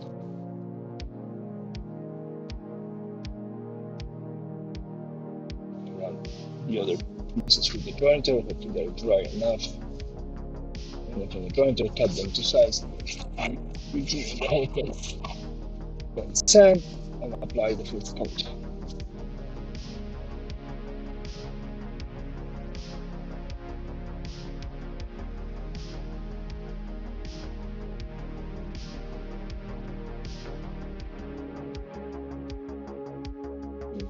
Where's this? Where's the lip here?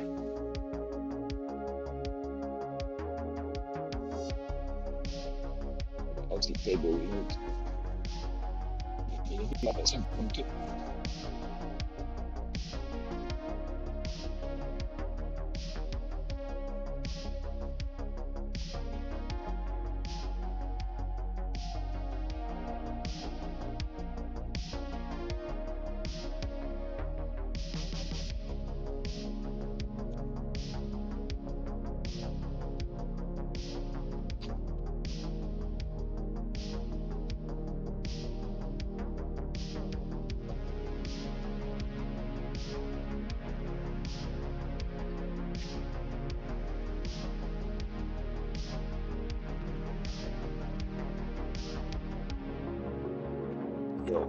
The router, because that's going to hinder us in handling us in the project is on.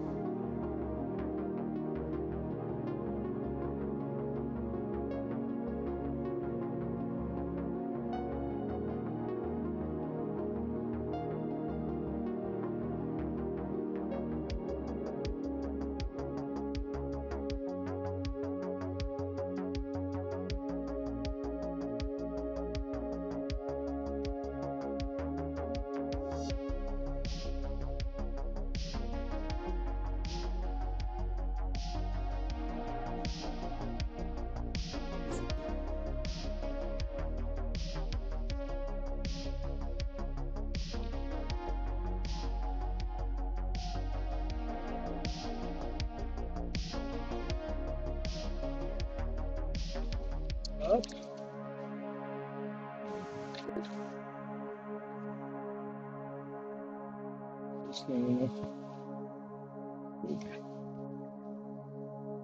And back.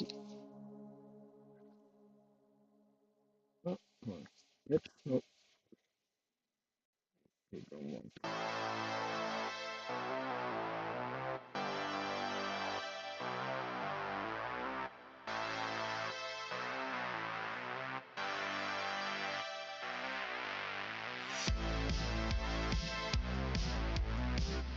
We're gonna hold because the vacuum is gonna hold you. Yeah, let's pop.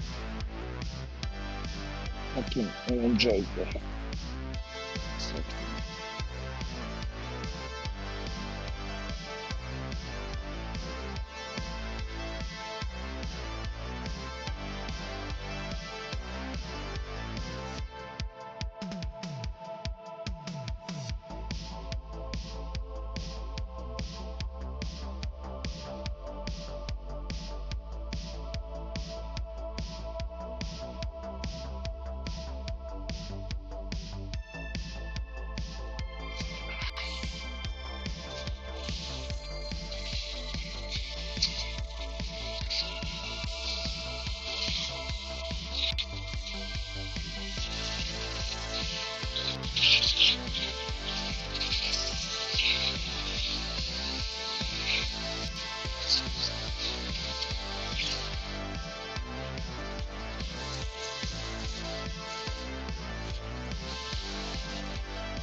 some of them got through. Nice.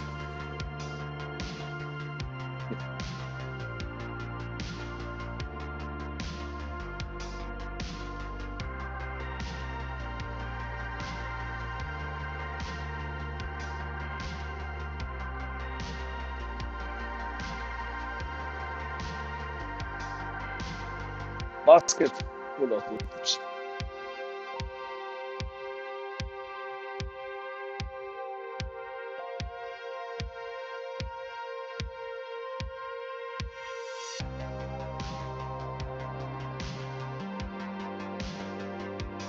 First one up, probably two more.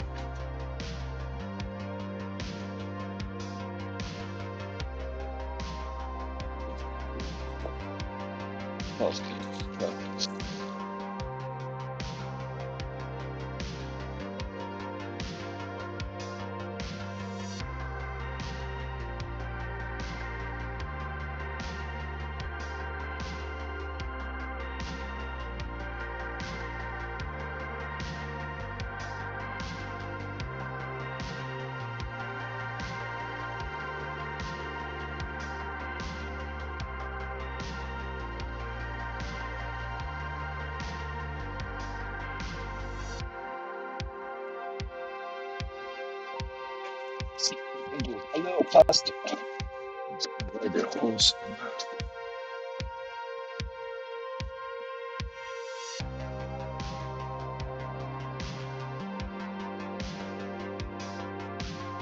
I like this orange post. A little wider than the last two one. Still provides that nice, also nice access point.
And that's my little CNC problem with the split up that orange cones to it.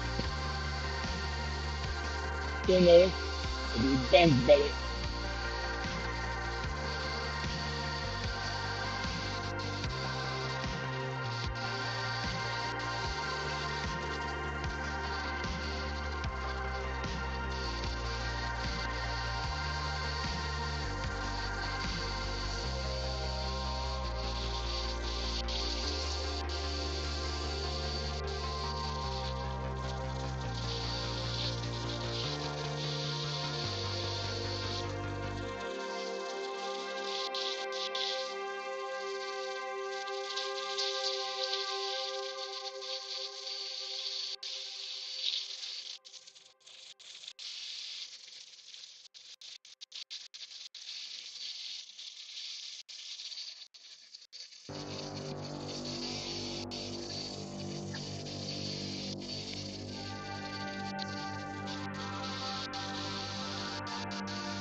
And there's barely a handful of things that actually made it past the cyclone.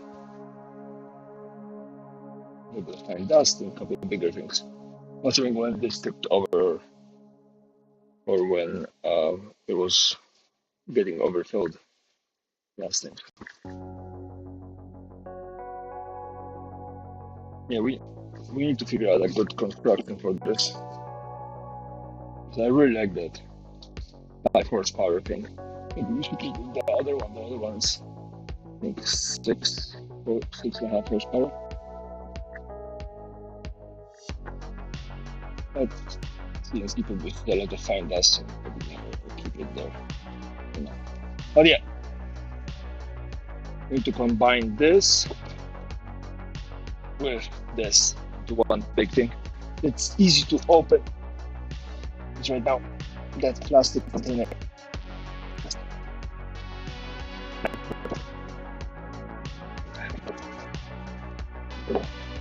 But got 2/3. Not bad at all. And we got all this for cleaned up, so that's good.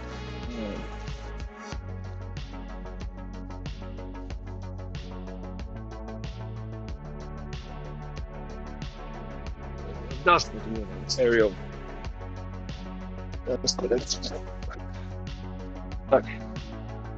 Alright, so that's gonna be it.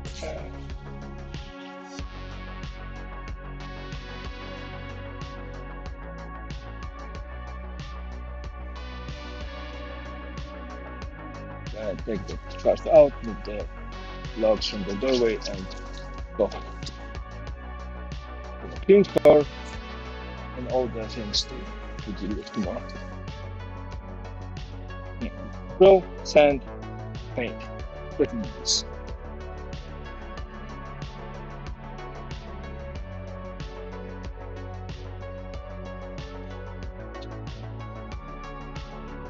Then need to deal with these.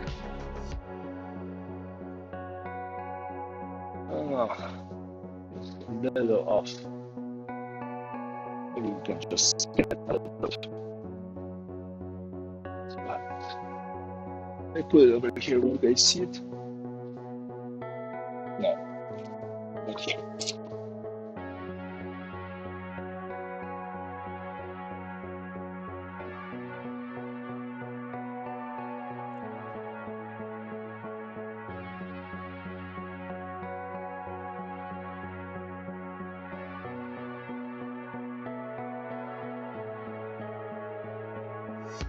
If we figure out how to put it, to combine the compact with the cyclone and have a decent solution on how to empty the cyclone without disassembling the whole thing, making it not user friendly. Me is fire. That's something people will be interested in.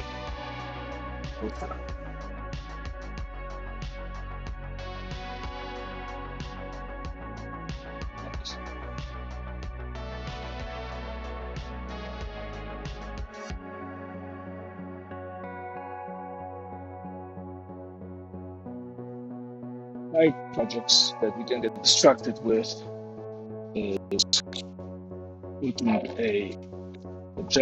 the glass jalousies in the window and putting a fan in the wall.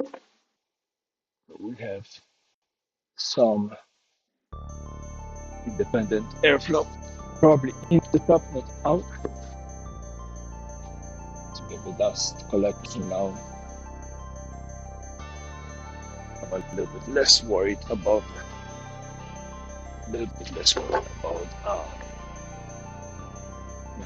it's just blow in, so in the mornings when we can refresh the air, and in the evenings when it cools down we can blow things in there. Either that or out, but then we have to close the windows maybe.